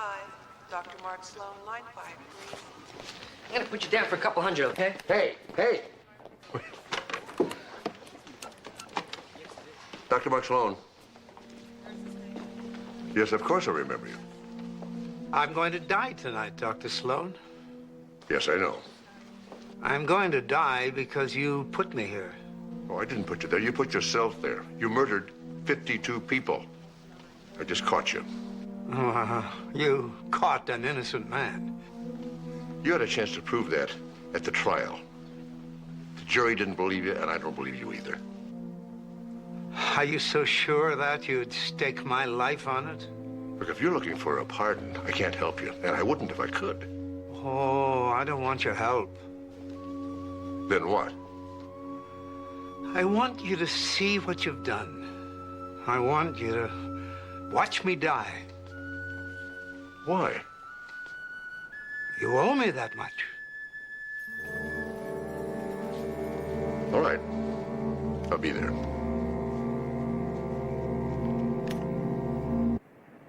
For 3 years, Louis Sweeney held this city in a grip of terror. 39 bombings, 52 deaths, hundreds of injuries, millions in property damage. And you can ask me whether I think he deserves to die tonight? Some people believe that Louis Sweeney isn't the son of you bomber. Some people believe JFK was killed by space aliens. I can't help them either. I'm not a psychiatrist, I'm a prosecutor. And you're up for re-election in, what, a month? And you're implying that I would execute an innocent man to further my political career? Is that something you really want to be asking me? During the trial, even you conceded you had no idea what Sweeney's motive could be. No, I still don't. No one's ever been able to figure out the reason for the bombings or why he chose the targets that he did. And that doesn't make you think that you might have the wrong man. It makes me glad that he'll be dying tonight. Isn't that right, Dr. Sloan? Well, I'm not here to celebrate. Every man's death diminishes me, for I am all men. Is that it? Something like that. Well, if that's true, I'll be glad to be diminished tonight. Oh, hello, Carter. Hello. Listen, I know how hard this must be for you. If there's anything that I can do for you... My father would like to speak to you. There's a question I need you to answer before I die. I'll try. Why you? You mean, why did I help the police track you down? Burnside couldn't have won the election unless he produced a body. The police wanted to close their case. But you, Doc, what was driving you? Innocent people were dying. Oh, innocent people are always dying. Muggings, drive-bys, tainted hamburger meat. Why this set of victims over another? I did what had to be done. Oh, yeah, I see. I get it. Nothing personal. Just a feeling of civic duty. Huh?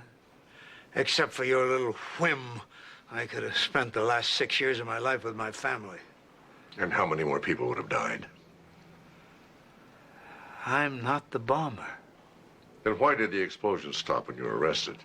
I imagine the real bomber figured it out, that if he stopped, I'd pay for his crimes and he'd go free.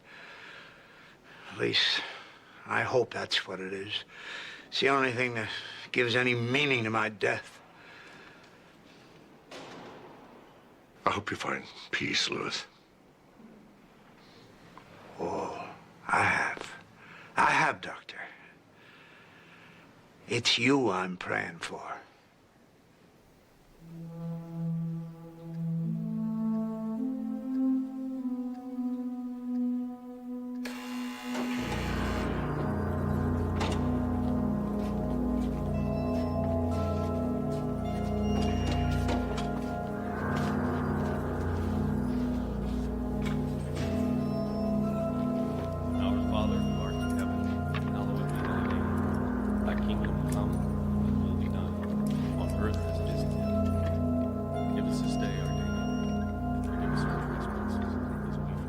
Somebody stop this. Why won't anybody stop this? You gotta be strong now, Kate.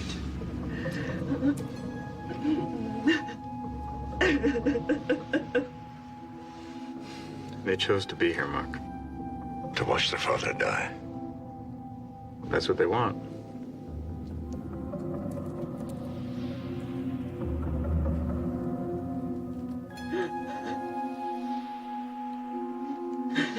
He should have thought of his kids before he started planting those bombs.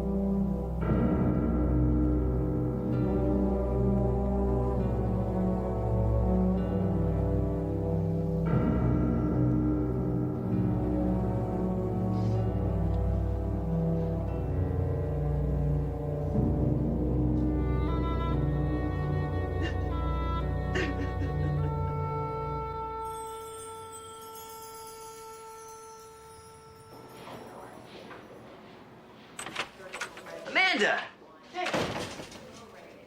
My God. You look absolutely beautiful.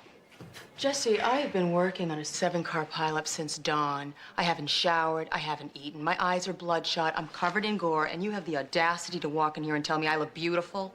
And yet, your natural radiance shines through. The true measure of beauty. Nothing can obscure it. No, and goodbye. But you haven't even heard what I have to say yet. If it needs that hard of a sell, I'm not interested. Goodbye. How would you like to be financially independent? I am. How would you like to be obscenely wealthy? I am. You are? Yes, you see, my father set up a trust fund for me when I turned 18. Oh. How would you like me to be obscenely wealthy? Goodbye. Amanda. Hey, Agent Wagner. What brings you back into town? We need to talk. Alone. Oh, sure. Stay. I'm busy, and it'll have to wait. No, I just flew 7 hours from Quantico to have this discussion, and we're gonna have it now. Dr. Jesse, did you hear that? I think they're paging me. No, they're not. We're in the middle of an urgent autopsy. I cannot be interrupted. And I said all that I had to say to you on the telephone. Yeah, to my answering machine, not to me. You can't end our relationship that way.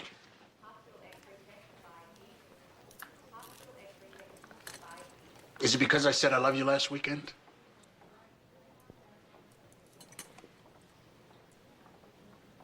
Didn't you just get paged? I don't think so. I could be wrong. Yeah. Because I said I love you? Maybe. And you don't love me? I didn't say that. No, you didn't. That's why I'm here. That's why I'm not gonna make this easy for you. You've never made it easy for me, Ron. Not from the moment that we first met on that 747 wreckage. But I warned you about what would happen if we continued to see each other. You saw me anyway. But the point is, everything turned out exactly the way I said it would. You live on one coast, I live on another. Aren't we happy together? What, a day or two at a time? It's my marriage all over again.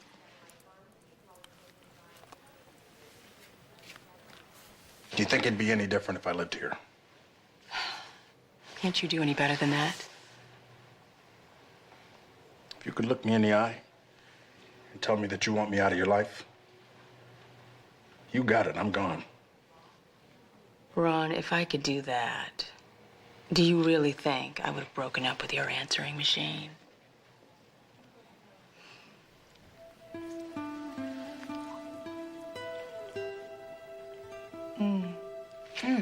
I'm sorry, I got blood on your shirt. I think I'll have to clean one at your house. I think you did too.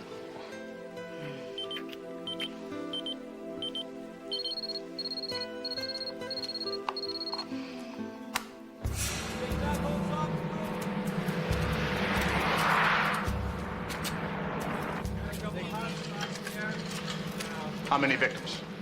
5 so far, but we've just begun the digging. How many people do you think were in here? Well, the building was declared structurally unsound after the quake. The INS moved into new offices and the homeless came in. It's been cold and wet. No telling how many people took shelter here. In here, Dad. What are they doing here? I invited them. I think the FBI can investigate the simple firebombing of an abandoned government building. It's not a simple firebombing. I've only done a preliminary examination of the dead. The corpses' bodies were riddled with brass screws and finishing nails. I found this in one of the victims. have it analyzed. You want to tell me what I'll find, Mark? It's African walnut. Okay, so the shrapnel found in the bodies, screws, nails, and slivers of African walnut. You got it. What am I missing? We've seen this before. Fits the MO of a known serial bomber. Well, great. Let's go pick him up. You can see him down at the Morgan. He was executed last night.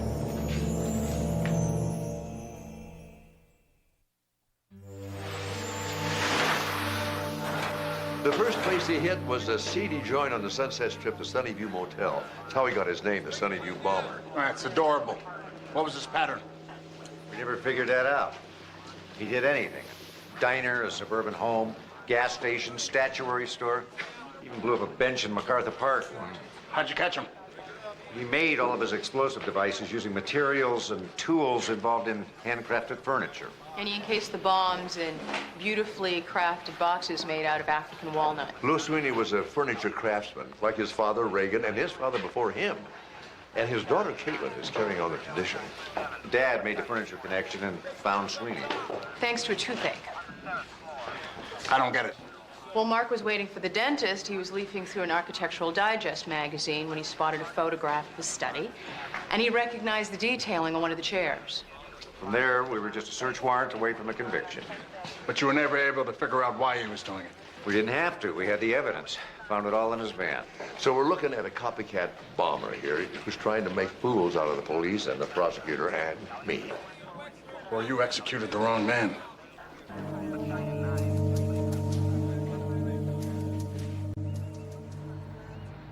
No, it's out of the question. We're only asking you to do it for a few days. If I bury evidence linking this bombing to Louis Sweeney, I bury my political career along with it. We don't know that they're connected. It doesn't matter if they are not, Detective. It happened 6 hours after the Sunnyview bomber was executed. Carter Sweeney will make that connection for us on his damn radio show. Let him. We don't have to help him do it. If he finds out that we're suppressing evidence linking the two, it'll look like we're covering up the execution of an innocent man. Look, if we go public with what we have, we're going to give the copycat exactly what he wants. We're going to smear the justice system and exonerate a guilty man. Destroying you and my father in the process. Yeah. You see this, Max? See this, Max? I just got it. After Louis Sweeney was executed, my approval rating soared 20 points. It's a lead I've been able to enjoy for, what, 10 minutes now? Let the press jump to conclusions. We don't have to. By saying nothing, we buy time to investigate without the reporters dogging our every step. The fact that the Sunnyview bomber used flathead brass screws as shrapnel never came up in the trial. Only a handful of investigators knew that, and the perpetrator. Now, how are we sure that we didn't execute an innocent man today? I'm not. What we need is a chance to determine the truth. One day. One day. And then tomorrow we'll see if you get another.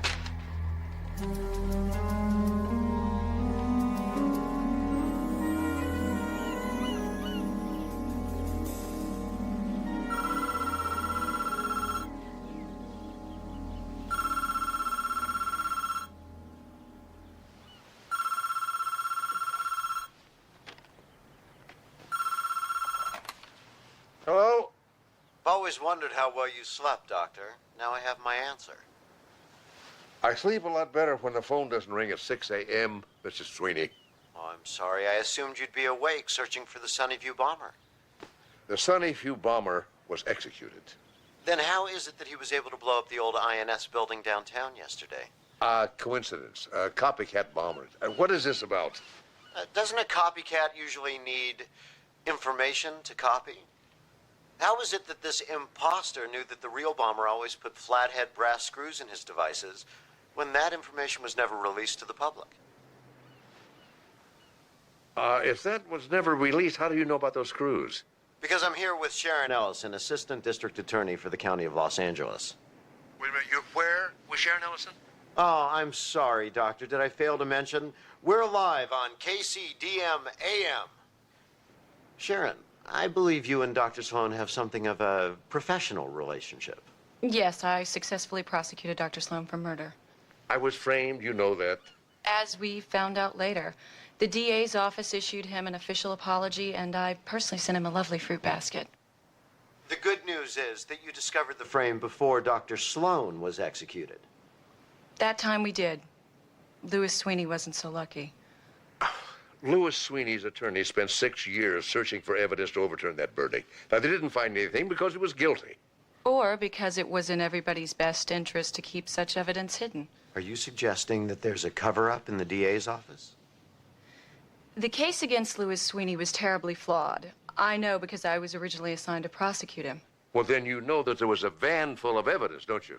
Which I had reason to believe was planted, but when I took my suspicions to my superiors, they demoted me to second chair and put Neil Burnside in charge. And as I recall, it was Burnside's successful conviction of my father that led to his election as DA. Let me ask you this, Miss Ellison. If you really believe that Louis Sweeney was innocent, how could you stay silent? I was scared. I have a hard time imagining you being scared of anything. Look, Neil Burnside's enemies have a way of losing their jobs, their careers, even their reputations. I had worked so hard to get where I was. You overcame your fear just suddenly this morning, Yes, I did. When I saw the pictures of Louis Sweeney's body and realized that my inaction had allowed this to happen, I knew that I could stay silent no longer. And that's when you decided to run for Neil Burnside's job. Oh, well, that's what this is. This is a campaign commercial. Some people might call it a quest for the truth. Look, there's a copycat bomber out there, and instead of helping the police, she's using him to win a campaign. I've faced my culpability in Louis Sweeney's death, Dr. Sloan. I think it's time that you faced yours. I have done nothing wrong. My father said exactly the same thing to me, just before they took him to his death. We'll continue this right after traffic with Kate. What?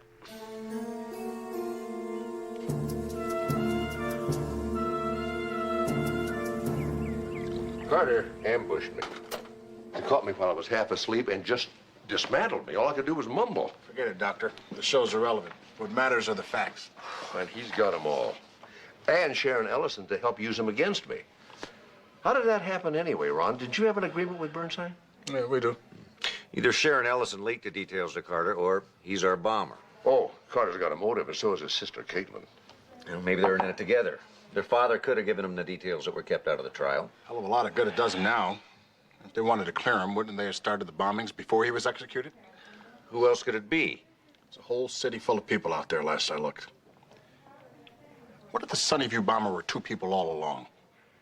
Well, then why didn't this secret accomplice strike until now? Why start the bombings in the first place? Find the original motive and all the other pieces fall into place. Oh, I can't argue with that. Hi. Hey, guys. I just completed the autopsies on the victims. Unfortunately, no surprises there. Did turn up some blood on a finishing nail found at the scene. Doesn't mean anything. It could have passed through one or more of the victims at the blast. I already checked that out. The blood doesn't match any of the victims. But it could match one of the suspects. We don't have any suspects. I can think of a couple. It's too early to concentrate on just one possibility, particularly when we have no evidence to back it up. Well, there's going to be some. With your help, Jesse. Dr. Travis?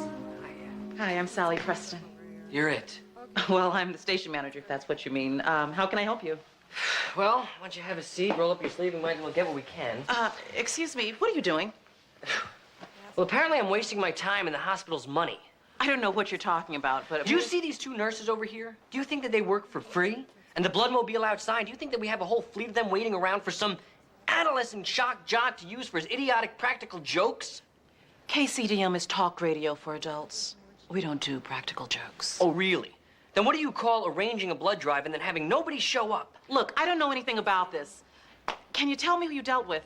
Right, sure. Why don't we just turn on your radio station and listen to Gus Dallas right now brag about how he's arranged the largest blood drive that LA has ever seen? Gus Dallas is on KLMV. This is KCDM. This is the wrong station. I'm yelling at the wrong person. No, this is the right station. Sally, go email everyone in the building and tell them to get their veins down here right away. I'm sorry, Carter. Did you arrange this? I'm arranging it right now. Gus Dallas can't touch us in ratings or demos. Does he really think we'd let him beat us on a blood drive? I didn't know that forensics had become such a spectator sport. You're having a bad day. Yeah, you could say that.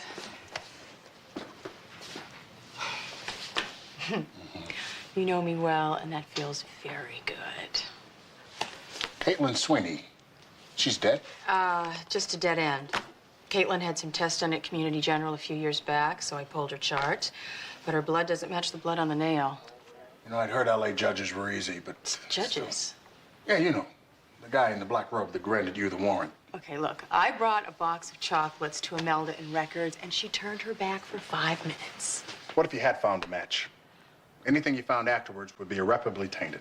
I would have taken it to Mark, and we would have figured out something. Man, I have to warn you, these methods are not going to fly at Quantico. Fortunately, my jurisdiction doesn't extend much further than Fontana. No, it didn't when you were an associate medical examiner for the County of Los Angeles. But now that you were the newest forensic pathologist at FBI headquarters at Quantico... I'm what? Yeah, that's what I came to tell you. I slipped them a copy of your resume, and they are excited. I mean, you still have to interview, but it's just a formality. So you expect me to quit my job, leave my friends, and uproot my son? We can live together, be a family. And what if it doesn't work? You walk away clean. Meanwhile, I'm 3,000 miles away from anyone that I know, and my son has lost another man in his life. What I was trying to do was make our relationship work. What? For one of us, at least. You know, maybe I shouldn't have even tried. Maybe you actually like living 3,000 miles away from me. Maybe I'm beginning to.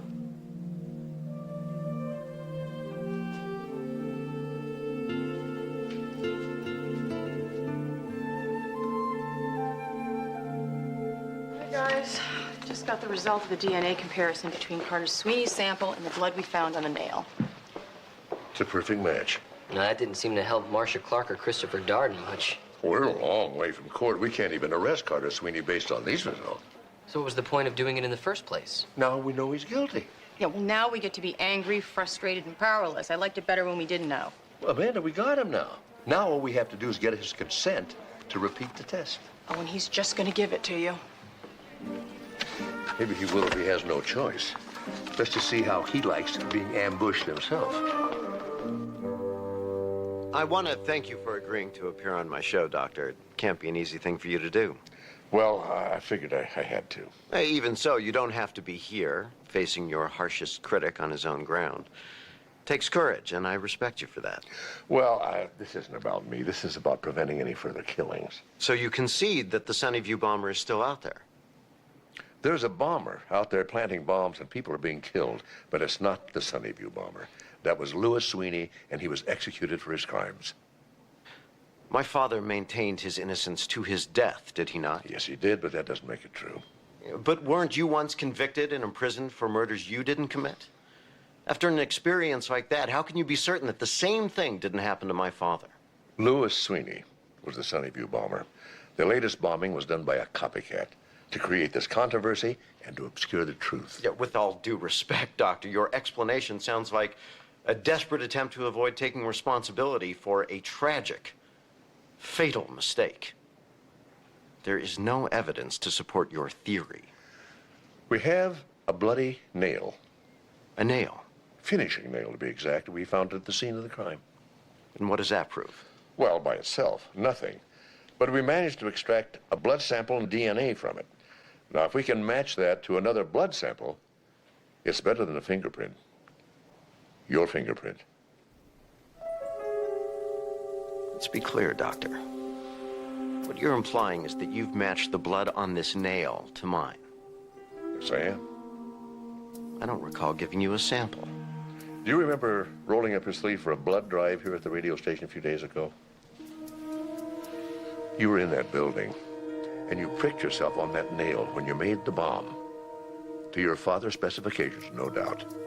And you're saying this bloody nail proves all that? Conclusively. You wanted to discredit me and clear your father, and you killed 5 innocent people doing it. You know, you can prove me wrong if you like, just by providing me with another blood sample. I can take it right here. I brought a kid with me. You're not wrong. It is my blood. I was in that building. And I have 5 million witnesses to prove it. Get me show 1268 about 10 minutes in and cue it up. You listen to my show much, Doctor? No. Well, that's a shame. Yeah, we're not like other talk radio shows. We get outside the studio, we investigate issues firsthand. I lived with the homeless in that building for 3 days. I did a series of live broadcasts from there about 6 months ago as an expose on slumlords. In this case, the government itself. Play the tape. There's no running water, no electricity, raw sewage streams down the corridors, and yet this is where entire families are forced to live. Forced to... Oh. What is it? What's wrong? Stepped on a nail. I'll be okay. This is what happens to me, walking through here in daylight. Imagine what it's like for the people who seek shelter here at night. My pain is small compared to what these people have to endure each and every day, and not one of them has the... It's too bad you weren't listening, Doctor. It's too bad the politicians in City Hall weren't listening either. It might have spared us all this ugly incident. This is how Mark Sloan works. This is how he twists the evidence to fit his own preconceptions. This is how he killed my father.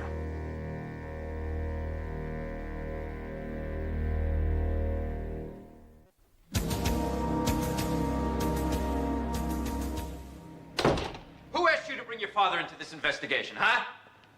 I consulted him.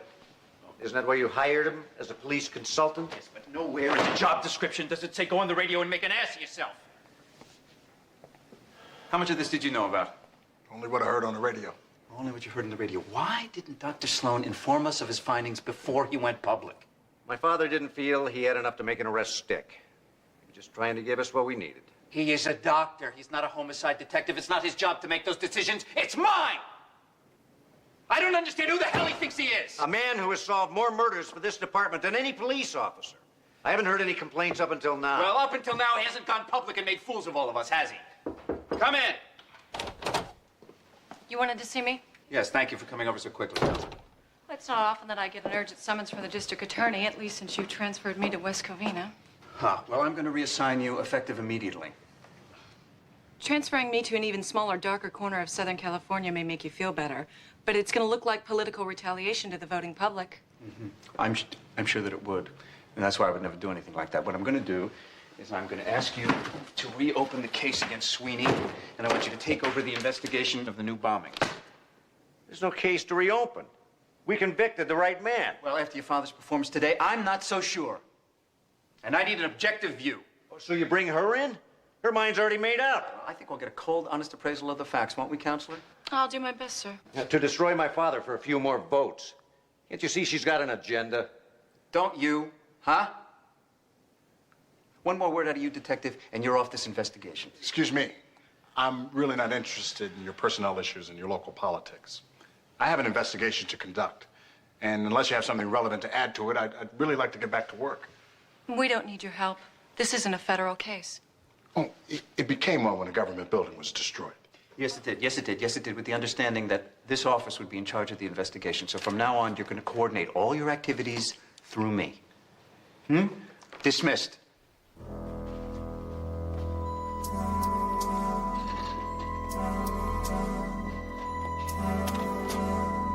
The Sunnyview bombing case is closed. The man convicted of the crime was executed. So why reopen the case now? Well, the similarities between the new bombings and the old bombings are undeniable. Re-examining the previous investigation is just simply the responsible thing to do. So this is not a repercussion of Dr. Sloan's appearance on my show this morning? Absolutely not. However, after what I've heard, I'm deeply disturbed by Dr. Sloan's methods, and I intend to take a serious look at every murder investigation he's ever been involved with. I'm disturbed, too. Which is why I filed a $150 million lawsuit against Community General Hospital, which continues to employ Dr. Sloan and allows him to use their resources, staff, and good name to further his personal agenda. Mark, don't let him get to you. Oh, he already has, Amanda, and brilliantly. Carter Sweeney went into that empty building, did a live broadcast, and deliberately stepped on that nail, knowing exactly 6 months later how I was going to use it, and he was going to turn it against me. Yeah, well, listening to him isn't going to help. It's only going to eat away at you. Come on. The man knows how I think, how I plot, how I deduce. If I'm going to beat him, I have to know the same about him. Well, maybe you should let the FBI and the LAPD work on the case. Oh, because now. I fell into his trap and lost my credibility? Well, I can't back down now. If I let him get away with this, it'll cast doubt on every murder conviction I was ever a part of. And worse, murderers can go free. Oh, I don't think it'll come to that. Well, I'm not going to let it happen. See, right now, he thinks he's won, which is going to make him careless, just like it made me. Mark, you weren't careless. We just have to work harder the next time. Thanks. I will. Take care. Amanda. Wait. There's nothing that you can say that's worth waiting for. I was wrong. Wrong? It's an understatement. Okay, how about selfish and insensitive? Arrogant. Tyrannical. Contemptuous. You're getting warmer. Keep going. How about well-intentioned? I just wanted us to be together. I want that too. Good. Because I just told my boss that after this assignment is over, I'm moving to LA permanently. You're getting a transfer? If they can find a place in the bureau. If not, I'm going to find another job. I don't know if I can let you do that. So now who's the expert on what's good for everyone else? Well, what if things don't work out between us? Then I would feel like a complete idiot. But I can live with that risk if you can.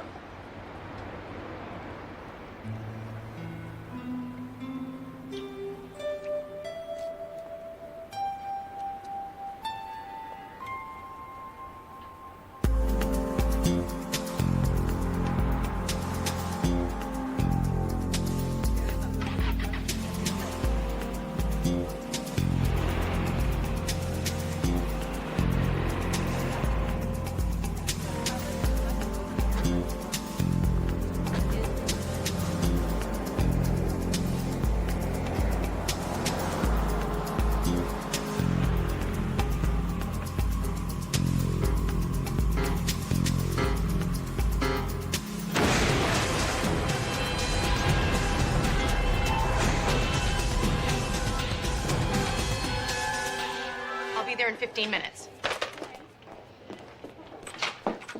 Dr. Bentley. Miss Ellison, I'm very busy. I can't talk to you right now. Actually, you can. There's been another bombing, and I just received the call.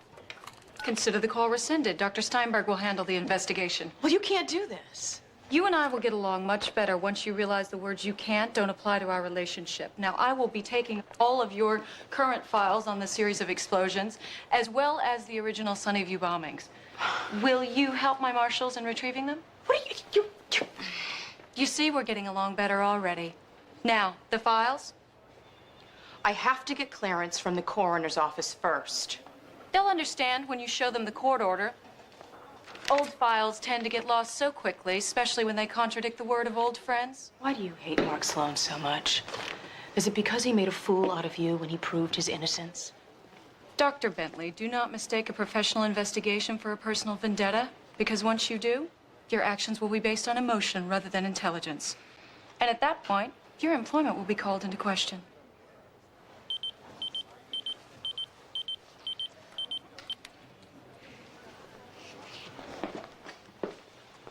Excuse me.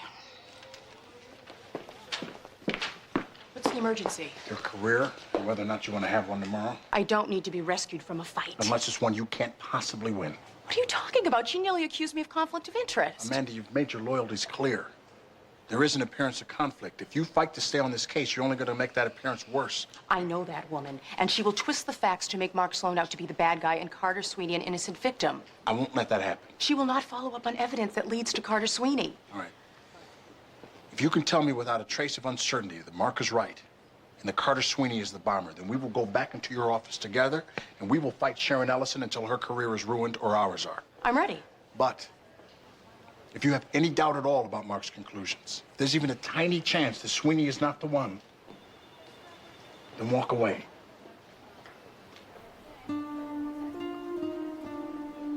Okay. I have to go back to the bombing site. I promise I will share any information I find.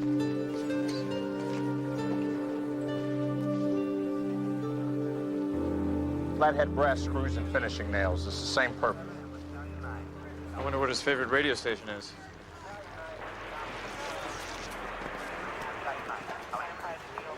What are you doing here?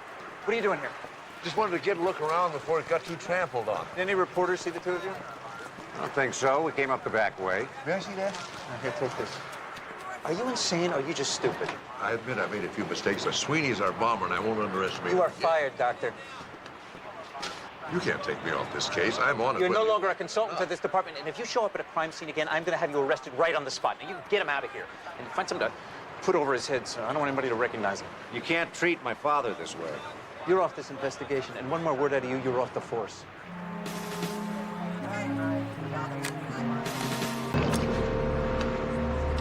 Let's go, Dad.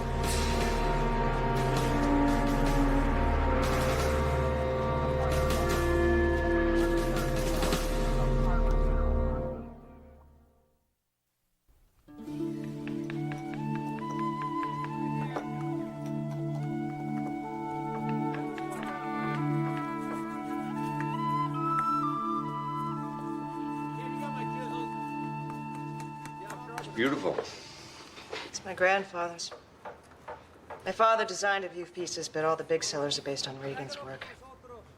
And his work methods, I guess. Carrying on the family's traditions.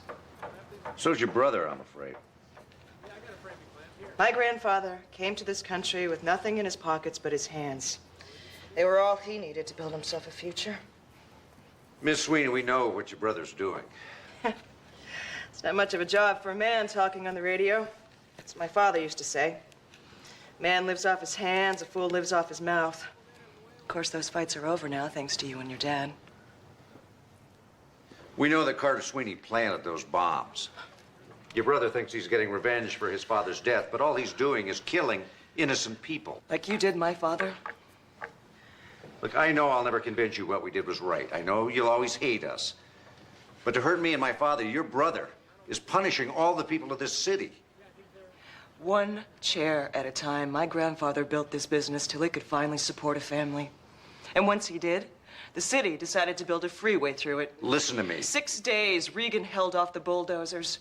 One man with a shotgun against the forces of civic pride and progress. And on the 7th day, progress called in the sharpshooters, and my father watched his father die just like I did. Don't ask me to grieve for the people of this city. I'm talking about innocent mothers and children. No. You're done talking. Get out of my shop. Now.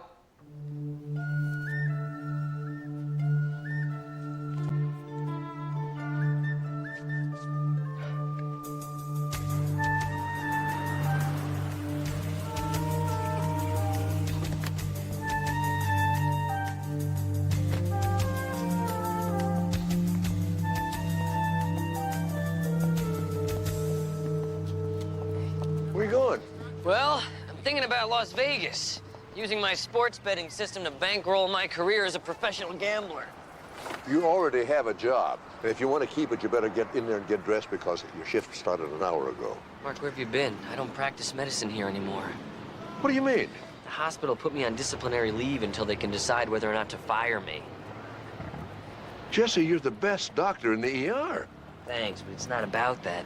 They got 120 million other reasons. It's about taking Carter Sweeney's blood under false pretenses, or as they put it, ordering unauthorized, unnecessary, and unreimbursed medical tests. That's not your fault. It was my idea. I asked you to do that. And I should have refused to when you asked me, but I didn't. I would do the same thing if you asked me again. And see, that's why they should fire me. I'm incorrigible. I'm not going to let them do that. Look, Mark, when I'm in my penthouse suite in Vegas with a couple of showgirls under each arm, none of this will have ever mattered. You stay right here. I'm going to talk to the board of directors. Mark, wait, you don't have...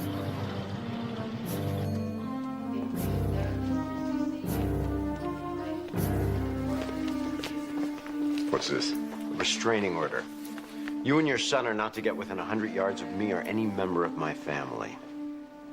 I'm not going to let you keep killing people. No lawsuit or court order is going to save you. You heard him, Marshal. You're my witness. Dr. Mark Sloan to administration. Dr. Mark Sloan to administration, please.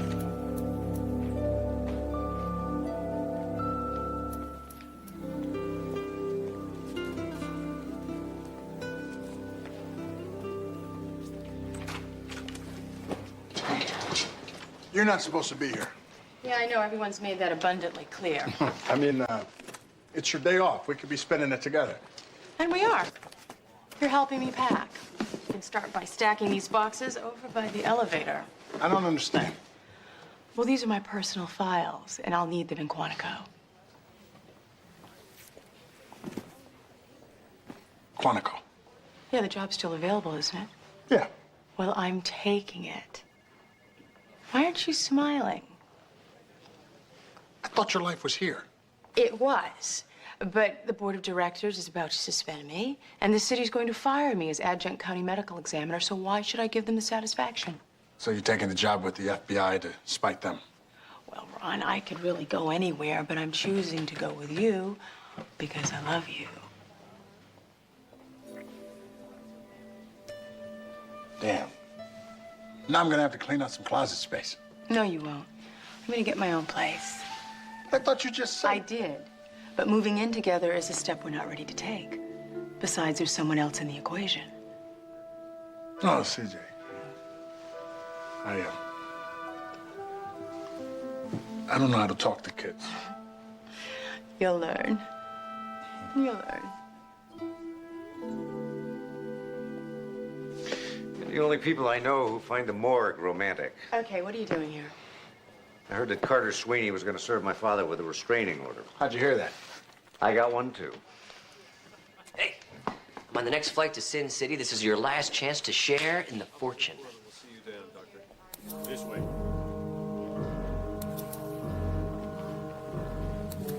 Dad? They just fired me. Effective immediately. Mark, any hospital in this city would be glad to have you. You can't practice medicine without a license. They took it away from me.